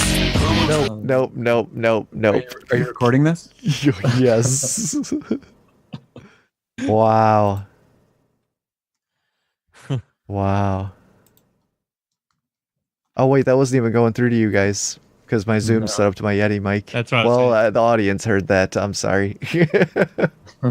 I blew it. Oh man. It's all good. Yeah. Oh, I can't go back to that to even show you. I'm sorry. You can listen to it on your own time. I will. Nope, can't do it. Macho Man rapping. What brought us to that? Felix, you got something on cycles? Let's get out of this hole. Yeah, what the heck? All right. Yeah. Yeah. Go ahead. But I got another thing I wanted to bring up. I mentioned earlier that I'll bring I mean, up I here, like but- Ric Flair too, but Yeah, dude, that's where you blew Let's it. bring it back. You blew, we're in you blew we're like in this weird Ric Flair. we're in this strange cycle. The strange cycle of Ric Flairs. Oh shit. You've heard of the Caliuga, but have you heard of the Ric Flair? Oh man. I think I've mentioned this before on the show, something about cicadas and how they Oh yeah. they come from underground at prime number intervals, and there's a reason for it, and it's kind of evolutionary, and it's so that predators basically can't figure out the pattern of when they come out. So there's no like known predator for the cicada because no predators ever learned their pattern of coming out because they die before these cicadas come out. So it takes they're on like a 13-year or like a 17-year cycle, and they come up, and you know what cicadas sound like. And so they come out at that time, and that ensures that they can have a huge population come out and do a lot of reproduction, and they all come out at the same time, so there's more of a chance to reproduce more. A lot less. I have a story about cicadas when you're done. Oh yeah, and that's about it. That's the general idea. I don't have like too in depth, but they, I think the first time I heard about it was on some interesting math Netflix thing where this guy was talking about prime numbers and prime numbers in nature, and that was pretty much it. So when I was a little kid, I was maybe like 9 or 10. My sister's maybe 3 or 4. I think we're like 3 years apart, 6 years apart, somewhere in there. So I live in the redwoods, and we have a lot of cicadas out here, and we hear them in the spring and summer going. It's this loud buzzing sound, right? So one night, our bedrooms were across from each other, and our doors were facing each other, and our beds were in our doorways, basically, so we could see each other's beds. That's just how the rooms were configured. And one night, I could hear my sister going, ah, ah, ah. And my parents were in the living room, which is a few feet away, and they ran into the bedroom and turned on the light. And so I got out of bed because I'm interested in what the hell's going on. And we go in there, and there's a cicada flying around her room. And every time we get close to her bed and her scream would intensify. So it's going, ah, ah! Funniest shit in my fucking life when I was growing up in the redwoods. Good times. Cicada And then screams. It's a good story. It's a good story. Thank you. Sounds made up. I don't know if I believe it. I'll call my sister into this goddamn call. It's pretty interesting how parasites follow the moon cycle as well. They're Ooh. active. Yeah. Moon. My wife gets pissed off when it's a full moon. I got some, speaking of which, I went and looked up an article about 20 amazing period facts about menstrual cycles. All right. That's even better. Wow. Is it even As better? I'm running out of wine. You can get your period in your nose. Oh yeah. It says you probably won't, but it's called vicarious menstruation, and it involves bleeding from somewhere that isn't your uterus. Dude, I don't know if it's a good image for 6 white dudes to be talking about period blood right now. Yeah, I The guess. only time I get a period in my nose is when she doesn't fucking tell me first, and I go down south for a dip. Gotta earn those Red Wings, baby. Jinx, Jerry.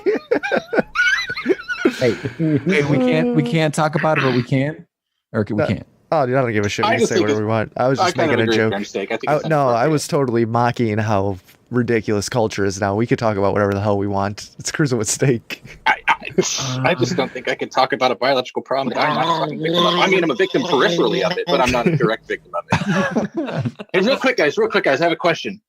What did Cinderella say when she got to the ball? What did she say, Sean? Oh, because she took the whole shaft in. She was already to the balls. I get it. Okay. Carry on. And this is why I'm Sean Shameless. Oh, okay. This was the one fact I wanted to bring up about menstrual cycles. Okay, let's hear it. And this is it. The rest of them, you probably have heard some stuff. Oh, I know some things about fucking pussy blood. Oh my god. There is a Disney movie about your period. In 1946, Walt Disney made an educational. I've heard it. Hey, let me finish my sentence. Come on, cut them off. Let me start over. In 1946, Walt Disney made an educational animated film called The Story of Menstruation. It's not cute and it doesn't feature any snowmen, but it is thought to be the first film to ever use the word vagina, so that's nice. Cliff, do you have any kids? One kid. You've got to be an excellent dad. You have so much patience with these goddamn hoodlums. Yeah, I try. It's practice, I bet. I love these guys. Much love. I do too. I love the game. Yeah, and that was the rest of it was kind of just like you feel more pain. This one says that women might have a little less cognitive abilities when they're on their period. Are people more sensitive to the moon when it's full? Oh, this is a good one. Girls used to start menstruating at 16 back in the past. And that says here, even as relatively recent as 1800s, girls didn't get their periods until they were well into their teens.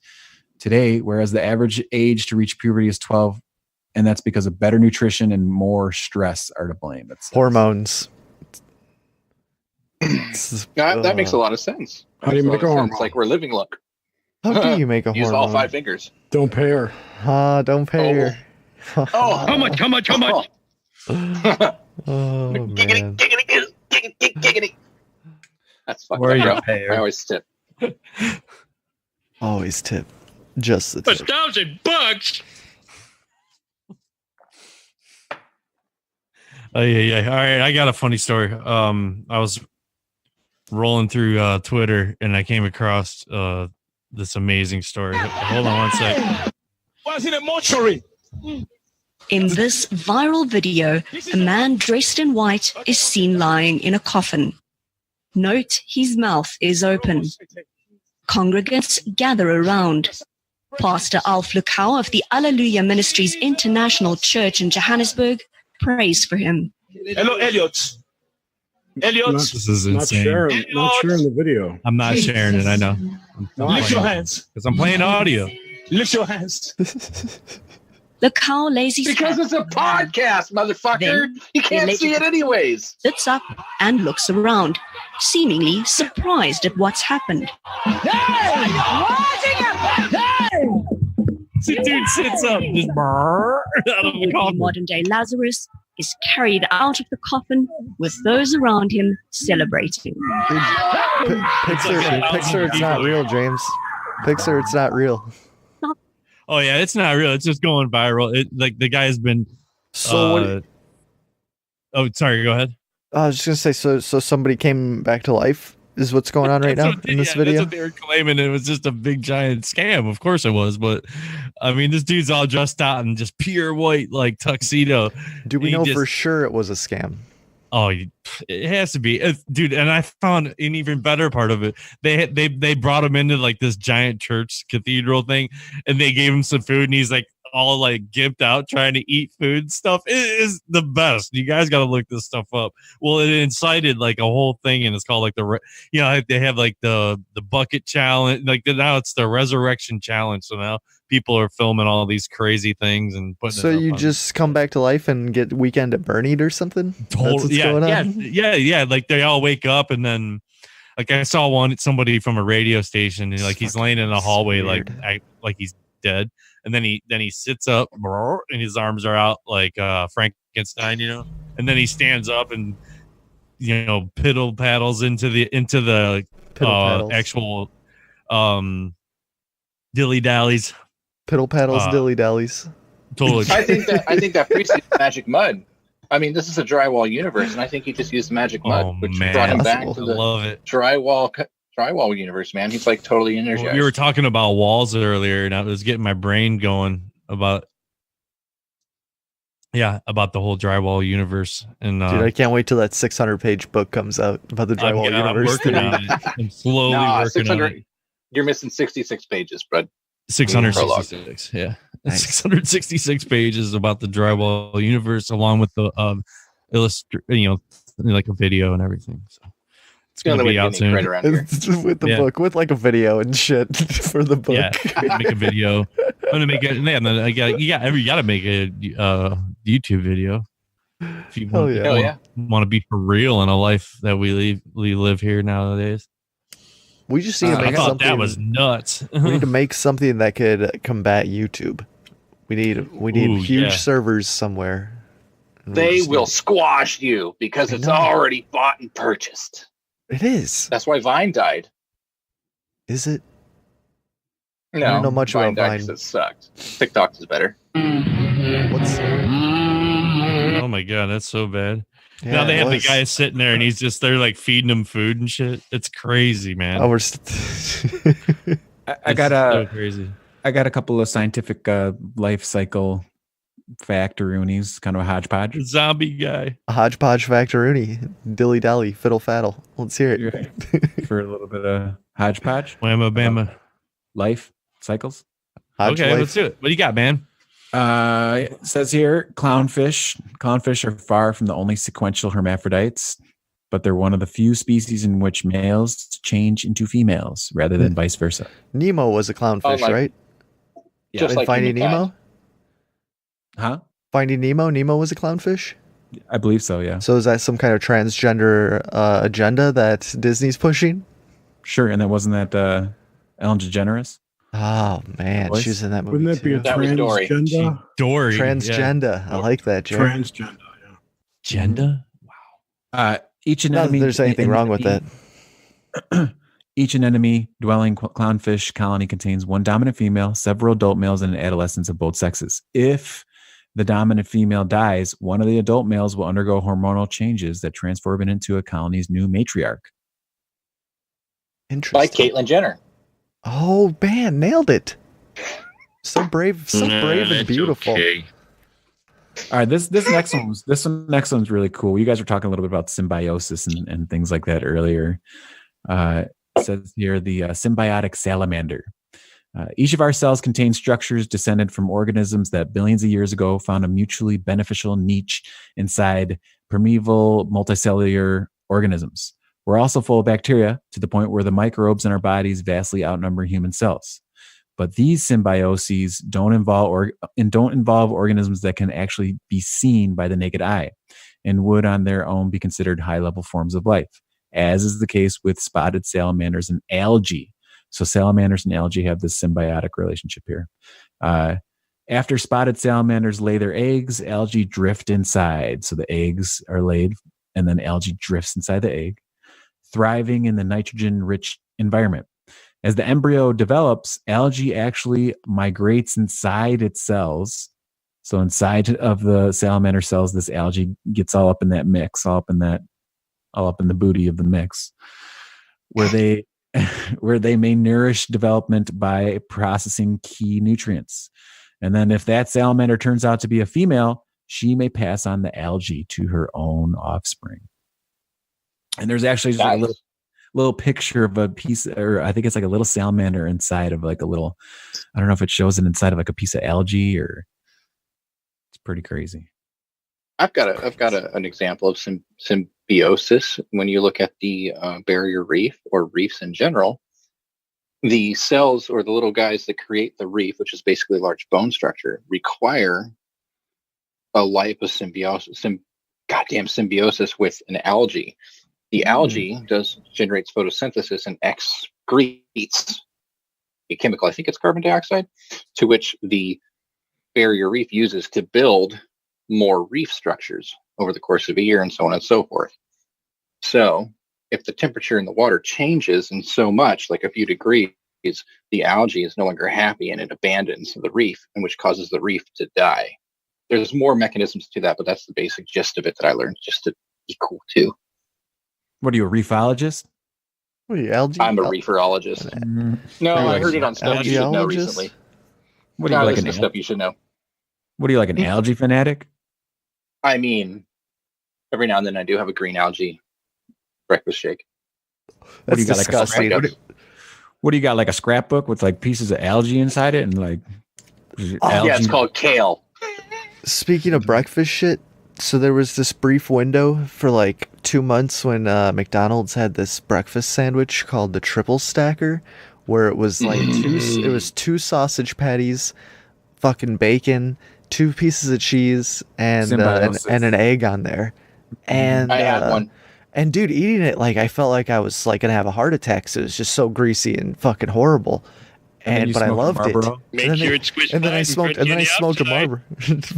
but yeah, dude, then they got rid of them because I think they were too literally they were just this unhealthy, greasy mess. I have a reasonable facsimile for you to try. Dunkin' Donuts has a sandwich called a Big and Toasty. Oh, I've had those. The big and fucking greasy. That's what I call them, man. They're so good. Maybe some of those little wieners that come in a can. My favorite. Being prior military, I love canned pot. Oh, those little Vienna fucking sausages. Those right, Sean. You were sitting there with a bag of popcorn and be like, "Hey, bro, you want some?" One, I was in Iraq, so I just closed my eyes and pretend you're an ugly, hairy girl with an aftershave. Second, fuck Libby's. Yeah, dig in, Armor boys. is the only good Vienna sausage. Libby's is crap. Armor is good. Armor, best one. You know, I was talking the other day, like somebody asked, I think my mom or something, that if I ever tried Spam, and I've never had that before. Dude, I've never had spam either. Yeah. Don't wear it as a badge of Don't honor. plan on James. it. Yeah. All right, let me get back to my symbiosis. We used to have deviled symbiosis. ham a lot, though. Oh man. Spam and pineapple. Continue. Shit on a shingle? All right, symbiosis. This It's is a like fruit cocktail in heavy syrup. this is a little life of a flatworm. The Okay. Latin name for it's really tough to pronounce. It's like Prosorhynchoides borealis. We'll call it a flatworm. Yeah, flatworms. They hatch inside clams buried in sea floor mud off the coast of Iceland. When the larvae, So the humans hey, hatch inside clams. Hey, was that dad joke? Dad joke. Okay. When the larvae finish eating the clams, they wriggle outside, drifting in currents until landing on the scales of a passing cod. Into the cod they burrow, passing through its body and congregating in its nervous system, where they reach the next stage of their lives. The flukes still aren't ready to reproduce, though. That requires the intestines of monkfish, a large, toothy predator of cod. Only after a cod is eaten, something that, if other parasites are a guide, so again, the flatworm, might encourage by altering the cod's behavior. Do the flatworms finish their life cycle, laying eggs that are excreted in feces and come eventually to rest on the seafloor, Poopy infecting eggs? the next generation? feces and cum? Feces and cum. Infecting the next generation of clams. That's just like the life cycle of flatworms. They're all over the place. And they go to what fish?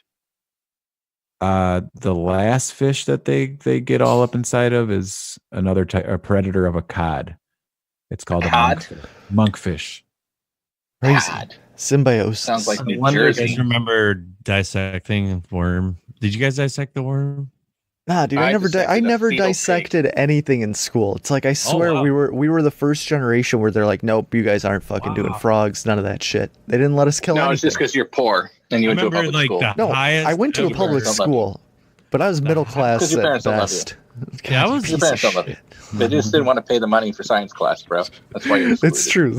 I didn't go. I didn't have any science class all throughout. Like, you want a science, bro? It's gonna cost you. Yeah, fuck that.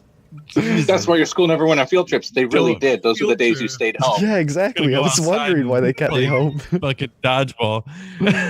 Oh man. No, I think the highest you could get in dissecting something, you had to be pretty high up in biology.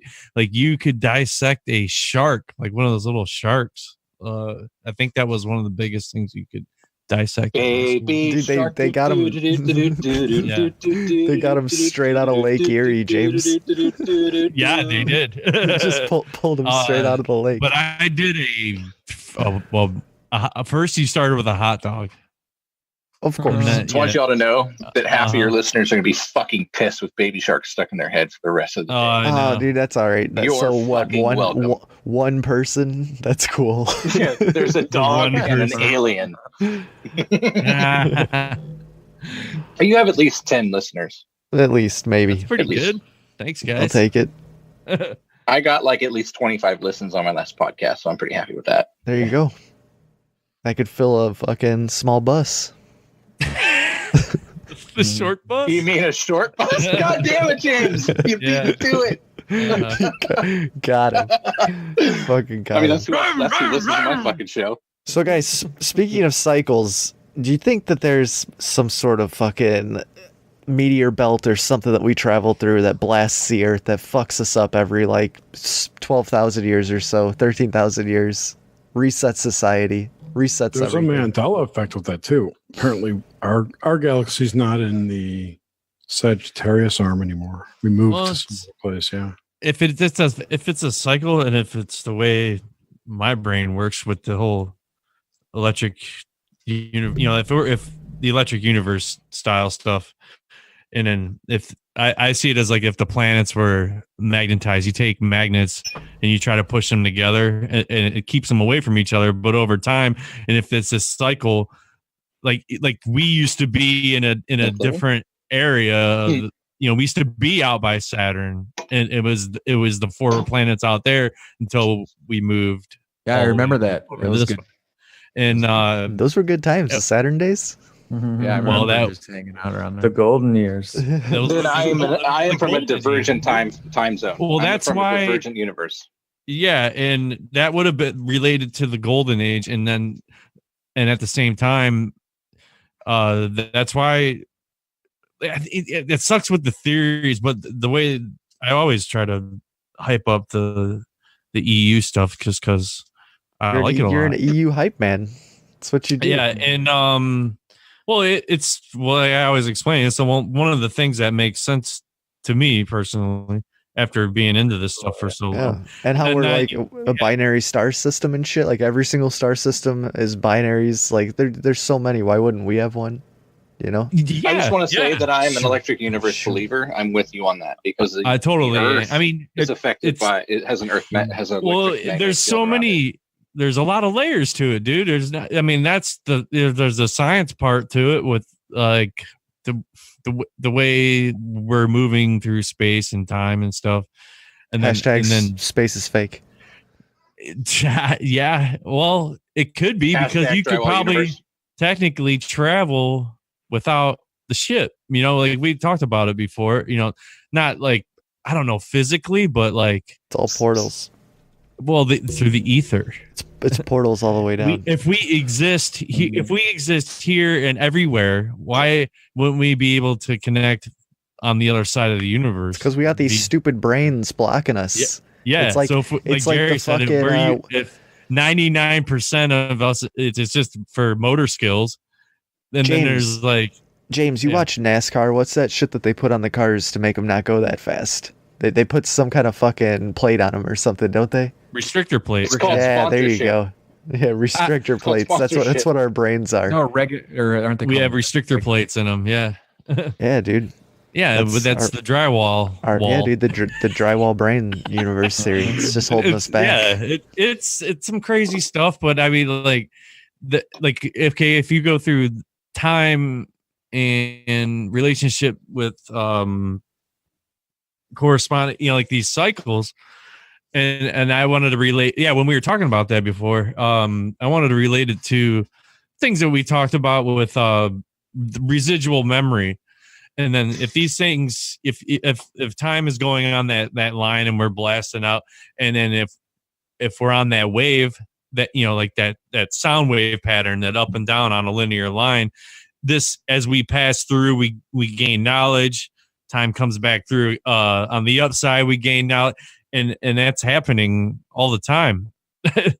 And you have this blast from the past that is transferred on through the next generations of people in this cycle. You have that and I think it does kind of weird. It's like, yeah, it passes back and forth, and also maybe like we were talking earlier, maybe it runs in a ribbon pattern or a figure eight or something. Like these cycles that they're 24,000 years. But I mean, these Yugas cycles, I mean, they're a million years long. I mean, they're pretty freaking crazy, dude. But why are they so long? I don't know. How did That's they what have she the said. foresight to see it? Giggity. But how? Yeah, how would you construct that? I don't. It's pretty crazy. Like, I guess they. Yeah. So the. Oh my god, that Satya, which is the first one, it's 1,728,000 human years. The Tetra is 1,296,000 years. I mean, these are insanely long. Except the last one, it's 4,320 years, or isn't this the same 400,000. What if they get longer? The stupider we get. Maybe it's relative. Yes, I agree. Isn't this the same group that believed in Vishnu? Yes, they did. Okay, and cool. demigods, So there's this whole documentary that went out for a minute there of a group that was trying to get access to the island that Vishnu lived on to do studies and testing, and they wouldn't allow it.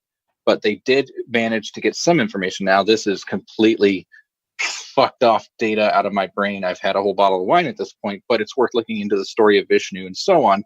There's a story of Vishnu getting into a war with gods of fire that flew through the air. Yes. Yeah. And a nuclear bomb. That was the the implication. Sure. Insert deities here. I will give stock to the Anunnaki. The point is okay, so how does this group... So for you to establish a pattern means you had to have gone through it in the first place, is my thought.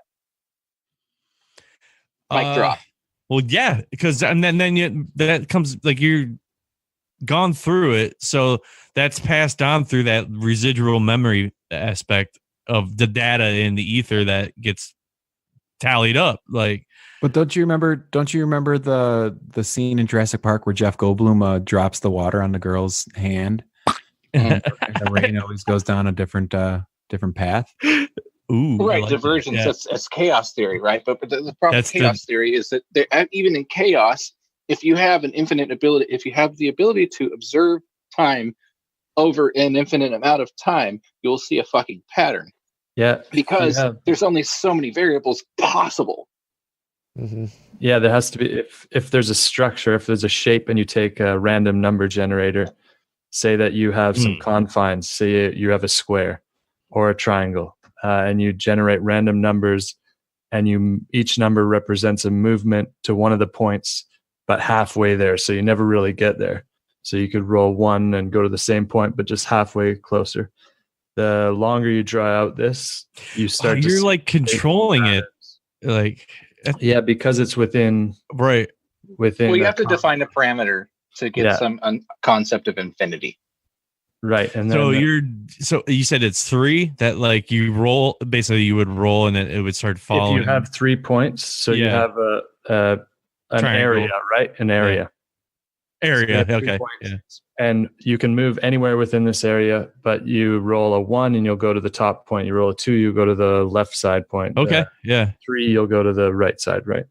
And you'll go halfway there each time you roll. And if you continue this, it will end up being a fractal with all triangles in between. You can do this stuff. This is crazy. Yeah. If you have multiple points, like a large amount of points, you can create trees. You can create like.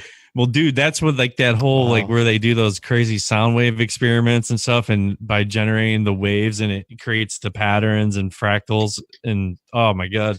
This is all intertwined. You know? They're using algorithms that do this to create backgrounds in video games, like a tree, because instead of it looking flat. Like, you can, and then you can just change the parameters, and then it'll look like the tree's waving, or you'll get a different kind of tree or whatever. So you don't have to just make a tree and then cut and paste and move it. So it looks a lot more natural. But it's pretty amazing. I have this theory on life that I used to scare the crap out of a friend of mine. And the theory on life is that we're all actually part of Richard Simmons's consciousness. And that one day when you die, you wake up and you see through the eyes of Richard Simmons. And he's at a party in the 80s. I can't wait. And you look at the everyone's looking John at Malkovich shit, dude. Yeah, that's exactly what I was thinking. John Malkovich. I forgot, man. That was a great night, dude. Some John Malkovich shit right there. That's awesome. I have, and I think this is a conversation I was having with my friend Nell, because she's the most cranial person I know who's into this stuff. I have this idea that religion isn't necessarily real, but it does provide a focal point for the masses. And in the times of course, it's not real. Okay, so we'll go with that, and I'm going with that. And in the ancient times, it provided a sense of a baseline. It provided a sense of what right and wrong is. It provided a sense of control. But over time, control system. But over time, it also created a focal point for consciousness. And if we go back to waves, if we assume that the human mind and the human body oscillates based on its emotions, and you actually can see this if you look at us through a heat spectrometer, you can, and that's probably the wrong term, correct me in an email, it's go fuck yourself gmail.com. I'm sorry, slightlysober@gmail.com. I'll take any scientific data. Don't be a crackpot. Don't tell me I'm crazy, because I know. You can see the body's heat signature change based on their emotional state. Now, if you say that heat is a representation of waves, then we're emitting waves based on our emotional state. Now, if you focus that, or if, say, passively we emit a wave based on our emotional state or our conscious focal point, and then we have a focal point that a fuckload of people are all focusing on, so let's say Jesus, that may not be a real person or a real deity, but it might be a focal point for that wave, that manifestation of the things and the expectations that we want. Say that when we transmit information over a radio wave, say 98.5 KOME, right? That's radio station 98.5. It's a carrier wave at 98.5 megahertz, but then there's a data interlaced in that as a wave, which emits audio.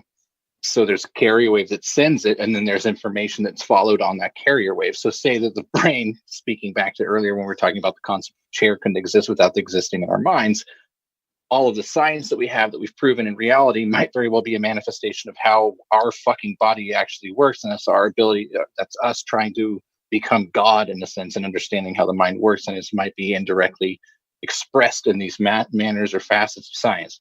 So that being assumed, there's so many people focusing on the concept of Jesus, and the concept of Jesus has been shaped around religion and so on, or Vishnu, or Muhammad, or Buddha. Or Krishna, thank you, Krishna. Rama.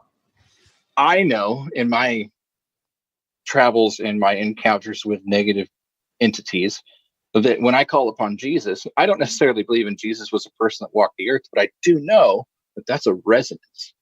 It sets my resonance. There you go. At Yeah, a level that's a good way to put that it. takes me away from that negative resonance. It cancels it out or it pushes it away. It's repelled. So the point I'm trying to make here is if we can generate waves and we can focus those waves to a central point, and it causes a frequency to exist in consciousness. So if you can tap into that, go ahead. Oh no, this is kind of gets back to the idea of phenomena that we experience, like we were talking about last week, black-eyed kids, or the idea of a lot of people or minds focusing on a similar idea, creating a space for it to exist. Mm-hmm. And but anyway, I want to finish creating the tulpa, the manifestation. Right. Yeah. Well, I've got some black-eyed story for you, but go ahead. I was going to say that the Pastafarians got the right idea because those noodles look like waves, right? Exactly. and they also look like Cthulhu. But you're right. And by wearing the colander over your head, it allows you to focus those waves into the colander at the right size of the aperture of those colander holes. Because waves are measured in actual distance. Podcasting pro tip number 1: put a huge wad of dip in your mouth and then start talking. Fuck you. Leave me alone. I'm from the hills, bitch. All right. I fucking love you, Sean. You, pal. Thanks for nothing. You're the best. So the concept of waves, the concept of us being able to have a focal point, I feel like there's a couple of different channels of thought here. And I feel like somewhere along the way it was hijacked and bastardized. But if we assume that the people that establish religion, the people that establish these belief systems, the people that establish and mapped out these cycles that we're talking about here, who come from long before our existence, who we will assume further, we're woke, we're aware, we're ascending, we're past the physical coil of ego, the physical coil of doubt and self-doubt and self-deprecation. They were at the point where they were trying to emit and project a direction and a path for us to follow, to evolve and to ascend, to raise our resonance, to be able to hear our let us talk. You got to say that that's a throwback. Oh yeah, maybe. Oh shit. As we're traveling and as we're talking about these things, we resonate at a different level. And I would assume that most of us in this group, when we're in our daily interactions with people, a lot of times we stop and we see people stuck in a crossroads that we've already been at in our evolution. And we go and we look back and go, damn, you see nothing but shit in the world, and every interaction you have with people sucks. So therefore the world sucks. But in reality, when you have a large sampling of things that suck, you got to stop and go, the world's fucking beautiful and it's you. It's seeing the world in the wrong light. You have the wrong filters. You haven't evolved your perception of the world. Or Let's say, go ahead. Oh no, just the idea of seeing things in the wrong light allows us to see things in the right light. Well, you need both sides. Without the mechanism of introspection, we wouldn't see the opposite if we didn't have the opposite. Correct. You do need contrast. Yeah. And in the journey of us understanding where that contrast begins and ends, you have to take a look inside. You have to go, how have I interacted with the space around me to create this reaction back? Because what you put in is what you get out of things. And this is physics. This is science. What you put into something, the energy is not created or destroyed. It just changes form. So if you put shit energy in, it's going to come right back at you and treat you like shit. So if you treat somebody like shit, they're going to treat you like shit. And now you're going to go, okay, so everybody treats me like shit. You go to the next person, and the assumption is I'm going to get this reaction no matter what I do. So you just treat them like shit so that you can prove and validate your own opinion of things, your own perspective. And it continues to propagate until you have this moment, an epiphany. It comes in a dream. It comes in a realization. It comes in hitting rock bottom and losing all the energy you built up because it's negative. Now you're zero sum, and you're striving, you're grasping for life. And maybe in that moment, you find that you need to change the way you approach the world because there's these people around you who've been through the same thing that can see this and go, hey, the world's not that fucked up. It's how you're interacting with it. You're like the tobacco Buddha. Do you think when you had your ayahuasca experience, do you think you found a zero sum? Did you get that low? You know, I'm talking like your your zero sum. Oh, James, Yes. we're losing. I want to say I was at my zero sum when I sought it out, but I wasn't fully there. Yeah. I wasn't fully ready to take in. Yeah, because I know there's like a breaking point of that shit, right? So it's like, I don't know. I believe that things come to me as it's time for me to receive them so that I can take that in and bring it and use it. Because I'm a person of knowledge. I'm a person who seeks knowledge. I'm a technician. I'm an engineer. So I'm very concerned about how things work. And I'm very concerned about how you approach a thing can affect the outcome of your results. Because when I go to troubleshoot something, if you fucking go in and reset it first, you're not going to get a result. You have to see something in its broken state and then work your way back to find what's broken before you can fix it. I have a technical mind. Thank you for whoever created me. I appreciate that. When I was at a dark point in my life, and I learned about ayahuasca peripherally and some other psychotropic drugs. And then eventually, when I was ready emotionally and spiritually, I was actually introduced to a group that could bring me to that experience. And when I got to it, I want to say that absolutely captured me in a moment that gave me the ability to have introspection and say, oh, a lot of what I've been seeing in the world has been me projecting it. It's been me just putting it in. That group? Hmm? Was that the Greys or the Arcturians? The Greys, but not the type you're thinking. I had the pleasure of working at a company post-military of a lot of gentlemen that were in their late 30s, mid 40s, late 50s. Chippendales? And some days, no. And some days I would come in and just be fucking a cloud of shit and pissed off. And they look at me like, I'm not trying to fucking deal with you right now, bro. You need to get through this before we can talk. You are not in the right mindset. You're looking at the world wrong. And those people made me stop and go, well, I've gotten this information from more than fucking 3 people now. Maybe they're right. And that was 10 years ago, maybe 8 years ago. And along the way, I started to change and started to evolve. And when I finally took ayahuasca and got into that state, and I've done it a few times, I've done ayahuasca maybe twice, 3 times, and I've done sapito 4 times. So sapo is just it's a excretion of a toad. It's pure DMT. It's 8-hour ayahuasca experience in 45 minutes. It's intense as fuck. But when you're in that state, for me, the experience that I had, I was separated from my ego that says I've been wronged. And I was put in a state where I went, oh fuck, this is what I mean. Like taking it way, And in that, it made me have this concept of what you put in is what you get out. And now I've taken that and applied it to science and energy. When you put negative energy out, you get negative energy back. What if you don't put any energy in? Then you get nothing. Right. Then you live. But what if you get You're just a something? leaf in the wind. Then You'll get then something, but it won't be anything you've influenced. What you're going to get is you're going to get battered about. you're going to at get the will of others. default. No, you're going to get battered about at the will of others. To be honest Right, with you, right. you can't live in a zero-sum state That is unless the you're in an default, yeah. isolated environment. If you're not in an isolated environment, you have to have a job. In most cases, at least in America, you have to have a job. You have to interface with the world. What about like Buddhist monks? Well, Buddhist monks are in a very beautiful place where they can live at a zero-sum existence, but they're still putting beauty and love into the world. In fact, that's a lot of what Buddhists, I want to say maybe all of them there, that's what their initiative and goal is, to send positive intentions into the world, because they understand that you can emit positive waves and that comes back to you in a harmonious, prosperous life. And even though the Buddhists were ransacked and fucked over in Tibet back in, I don't know, insert war here between China, they still maintained that because it was just a part of the experience, so that they could understand what that was, so they could take it in, transmute it into good. It's interesting. I think the idea of if we take it back to waves and us hitting this 0 point, it seems like a lot of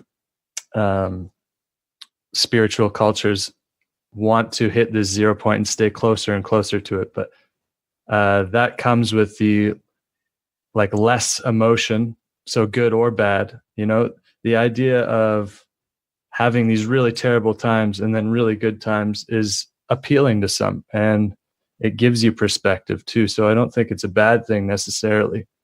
No, it's not. It's truly a part of the cycle that you're Right. supposed to experience. You start at youth, where It's you funny. My react. cycles go along with like how. Yeah. Man, Oh, we no. got so many people. It's glitching out. I think Max- that, I don't know. Max headroom. It's Cut your Wi-Fi. your video. It's not, Cut your video. Cut your Yeah. video. It's going to give you more. Maybe that's Yeah. better. Yeah, it is better. Yeah, that seems good. Okay. Better. Don't know what I was gonna say. You were talking about your life. Say goodnight, but- Gracie. my life like it's weird. Like I'll equate it sometimes to. It sounds brutal, but like when I get hurt or something, like or if I smash my finger, it makes me feel alive, dude. Like, like when I broke my wrist, you know, like Yeah, dude. Or like when I cut my inner thighs. you exist, and then like you're just a bag of bones. But when you hurt something or experience something like that, it makes you feel alive. To me, it does. I don't know if people feel that way. Some people don't want to get hurt. Obviously, I'm not like seeking like pain. It's just it's a reminder that of life to me. Mm-hmm. It's No, weird. I agree with you. Yeah. No, you're right. You're hitting the nail on the head. You're expressing physical pain and how that adjusts your perception of the world, or your receptiveness to the world. I can relate to that. I have PTSD. I've been in a place of high stress that most people haven't experienced, and so my daily life is on 2, if in a possible sum of 10. But when I'm in danger, when I'm in career danger, when I'm in some kind of communication danger, when I'm in physical danger, my senses go up, because now I'm in this heightened sense of awareness, and now I feel more alive, because now I'm closer to the state that I was used to being in and acclimated to over a long period of time. That's PTSD. And then how you react to it is a byproduct of PTSD. Some people act out in anger or rage, and some people act out in self-deprecation. All of these things is a sensory piece. It's learning it's living in a resonance and then being pulled away from it. So say the baseline for your daily interactions with the world is a 3, but in your life, you've reached a 7. You've been in danger. You almost wrecked your car. Someone almost shot you. You saw your friend killed. And that gives you this perspective that changes your perception of the world and increases that value of what maximum is. And that's your new baseline. That's your new, this is where I've been. Yeah. And those are those crazy level ups, dude, that you add on to life experience. It's another layer to that life onion, that layer. You know how there's another frequency thing I like to go back to, is this the aura that you put out yourself. It's like tree rings. You experience these heavy situations throughout your life, and then they have these people that claim they can go in and fix problems or fix pain in your life via frequency. They use like these tuning rods, and they can find like, oh man, back in 86, dude, I fell out of a tree and my ribs hurt ever since. And then they go in and tune that frequency. They find that year in that tree ring of your, or yourself, your aura, and they retune it. And then people are like, oh, better. I'm like, I don't know. It's some crazy stuff. I'd like to do some more research on that, but. And even bad things, abuse, anything, like they can go in. Yeah, you're talking PTSD. I mean, I don't know. It might be a treatment, like a holistic type thing. I'd like to do some more research on it before I start spitting out stupid facts, like I always do. But yeah, you're hitting the nail on the head. I've experienced this in going to a light worker and a healer. And, there you go. She has this big crystal bowl that she vibrates, right? She runs and what I've discovered in the process of laying there, a singing bowl, and what I've discovered in just paying attention to causation and reactions. So while I'm laying there and she's got magnets all around me and I'm laying there and I'm slipping into a sense of meditation, as the singing bowl is passing over me, she'll pass over my chakras, and the bowl, as you ring around it, she's really good. She's very experienced, so it's always a consistent sound. But then it'll start to ring. It'll ring. You'll hear the piece vibrate on the singing bowl, and it's no longer this constant hum that's absorbing. It's this ring, ring. And then I notice when that happens, these memories come up of my life that I haven't resolved. And then I face them because I'm in this Zen state, no longer an ego, but the state of Zen, where I just process it. And after processing it, the ringing stops and she moves on. So I think there is some truth in our frequency, our resonance. Yeah. When you're passing over the baseline frequency that we're supposed to resonate at, when you reach that chakra, which is an energy focal point of your body and your spirit, when it's out of phase, the bowl hears it and goes, ring, and it matches the disturbance, and then it brings it back to harmony. And those memories come up and you have to resolve them, and then they let go and they've resolved. And that's actually helped me heal. I learned Tibetan massage in India when I was there for 3 months, and we used the Tibetan master that I learned from uses singing bowls every time at the end. So I learned how to use singing bowls to go through people's trauma and stuff. Wow. It's really interesting.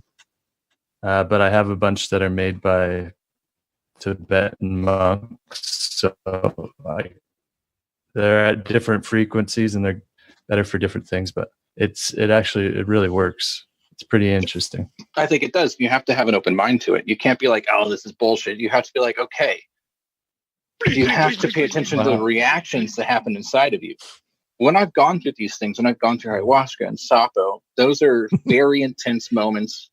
Those are very intense altered states. But when I've done this light work with a light worker, and we're doing these things, you have to have a belief that it's not the action of the things they're doing, but it's what comes up while you're in the state of relaxation. And your mind has to do the work. You have to say, I'm committed to address these emotions, these memories as they come up. And you're not going to knock them all out in one try. You have to do it in layers, because each one of these emotions that built us who we are and built our expectations of reality and built our apprehensions of people are connected to each other in very intricate ways. And it's a very slow process of chipping away at them. And then you'll walk away from it for a bit, live your life with this new found perspective. And then you come back to it when you found something else that isn't working for you. Yeah. Most people that come are quite receptive because they're coming to have these experiences. Right. So exactly. Yeah. So I haven't found like anyone that is resistant to it. Well, some people do, or just the emotional trauma. Like they say, "Oh, I can't." Emotional trauma is hard, man. Yeah. I was raped when I was a kid. Yeah. I've been to war. I've gone through hell, and it's hard. It's not easy. And I think there's a serious responsibility that comes with your own self-enlightenment, self-betterment, which is to unaggressively but gently be an example and a mentor to Challenge those of us that yourself aren't with enlightened to it.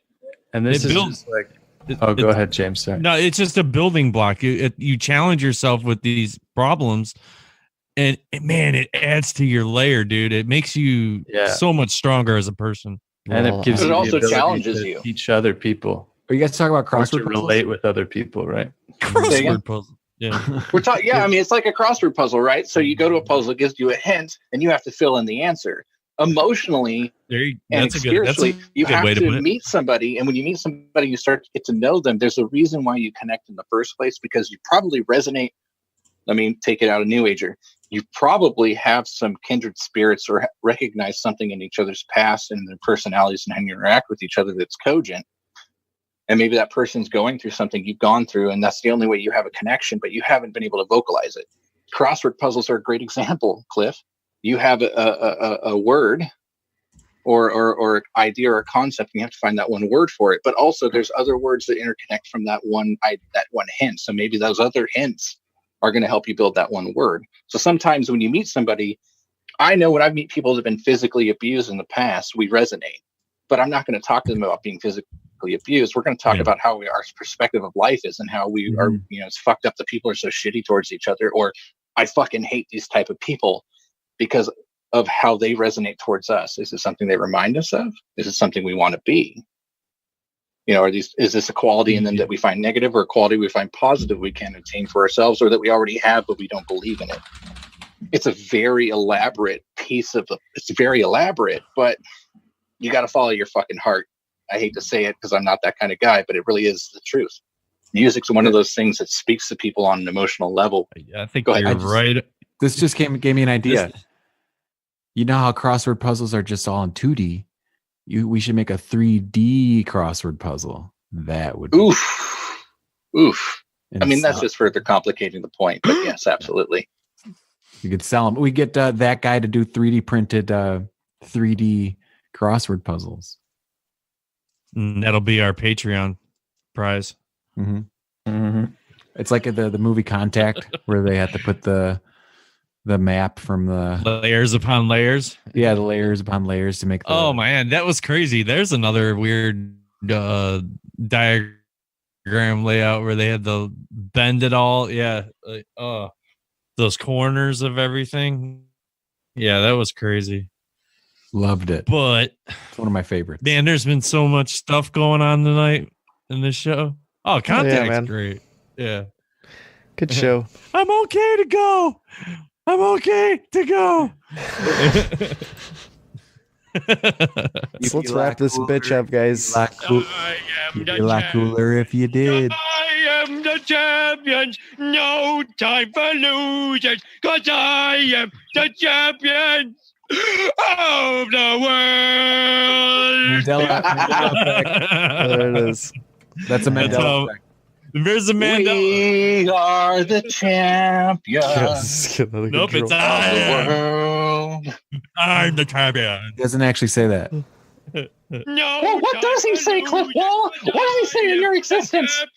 What did he just say right now? God damn it! The Mandela effect is just the manifestation of our poor fucking memories changing our fucking timeline. This is getting out of control. Thanks for listening, guys. Yeah, it's been a I'm tired. wonderful night. Beautiful night. Thanks, everybody, for coming on. Jerry, who you guys got on tomorrow night? Nox Mente. Jason Miller. Jason Miller. That name sounds familiar. Is he a magician? He's a magician, yeah. Yeah, he sounds magician-y. He's the author of Strategic. I can't afford He's known as the When I Strategic can Sorcerer. afford to pay for it, I will, but I can't, so I'm not going to. The Strategic Sorcerer? He's known as the Strategic Sorcerer. Nice. Practice strategic magic. Right on. Can we talk about the song that you might play as the outro? Oh, yeah. I'm going to be Felix got a playing. new song. Felix has a new jam out. Shit, what's it called? Plato's Cave. Plato's Cave. That'll be playing. And I recorded it like 3 years ago, and I just got around to mixing it. It's like a 6-7 song. It's got a funky sound to it. It's awesome. Good jam. It's So hang like around.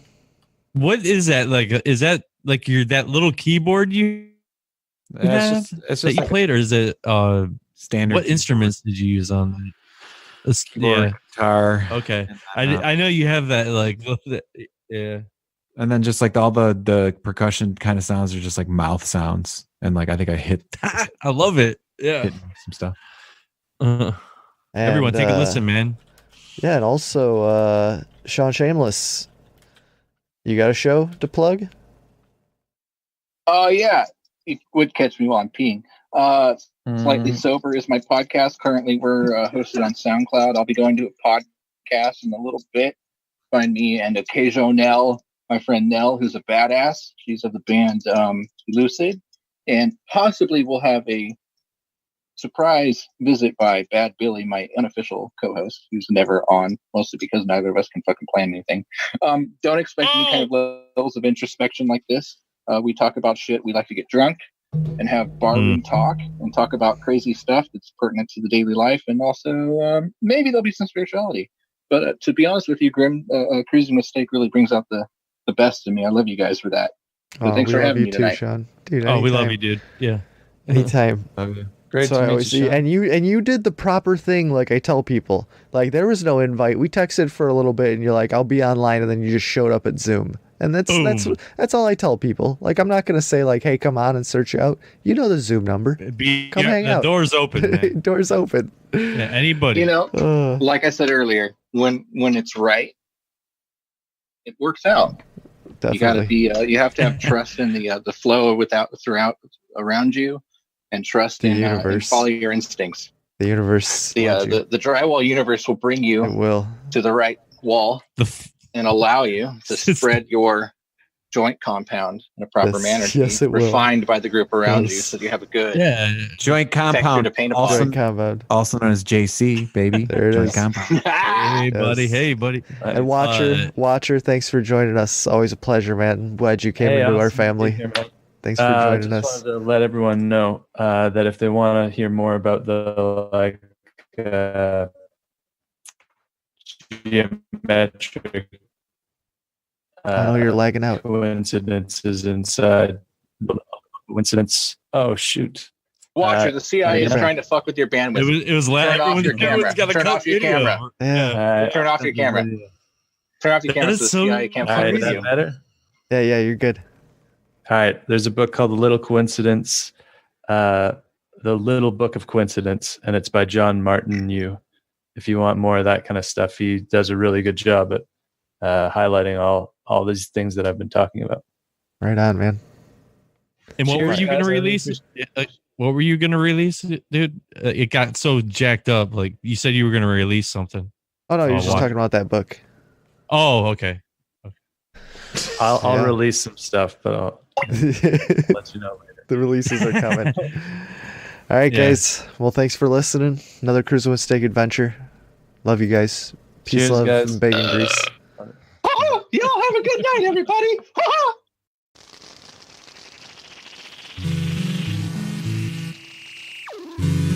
Oh no, I think I've lost my way. Don't know if I'll ever make it back. Look at me, I'm no longer solid, I am abstract. I blow on my survival whistle, point to the horizon.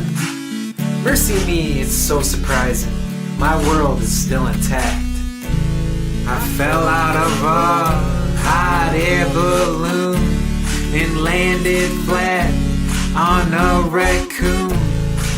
SOS, help me soon. SOS, help me soon. Gotta find shelter. I feel like this caterpillar is mocking me in his cocoon. Who made the fire in Plato's cave? Made the fire in Plato's cave. Never thought that I'd be saved. Never thought that I'd be saved. Who made the fire in Plato's cave? Made the fire in Plato's cave. Never thought that I'd be saved. Never thought that I'd be saved till you came along, freed me and loved me and shared with me the beauty of your world. I've lost my way, don't know if I'll ever make it back. Look at me, I'm no longer solid, I am abstract. I blow on my survival whistle, point to the horizon. Mercy me, it's so surprising, my world is still intact. Think I ate a poisonous mushroom, fell on my bottom, went boom boom. My tummy hurts, my head aches. Where are my angels, for goodness sakes? Did I pray to the wrong deity? At least let me die with dignity. Who made the fire in Plato's cave? Made the fire in Plato's cave. Never thought that I'd be saved. Never thought that I'd be saved. Who made the fire in Plato's cave? Made the fire in Plato's cave. Never thought that I'd be saved. Never thought that I'd be saved until you came along and freed me and loved me and shared with me the beauty of your world.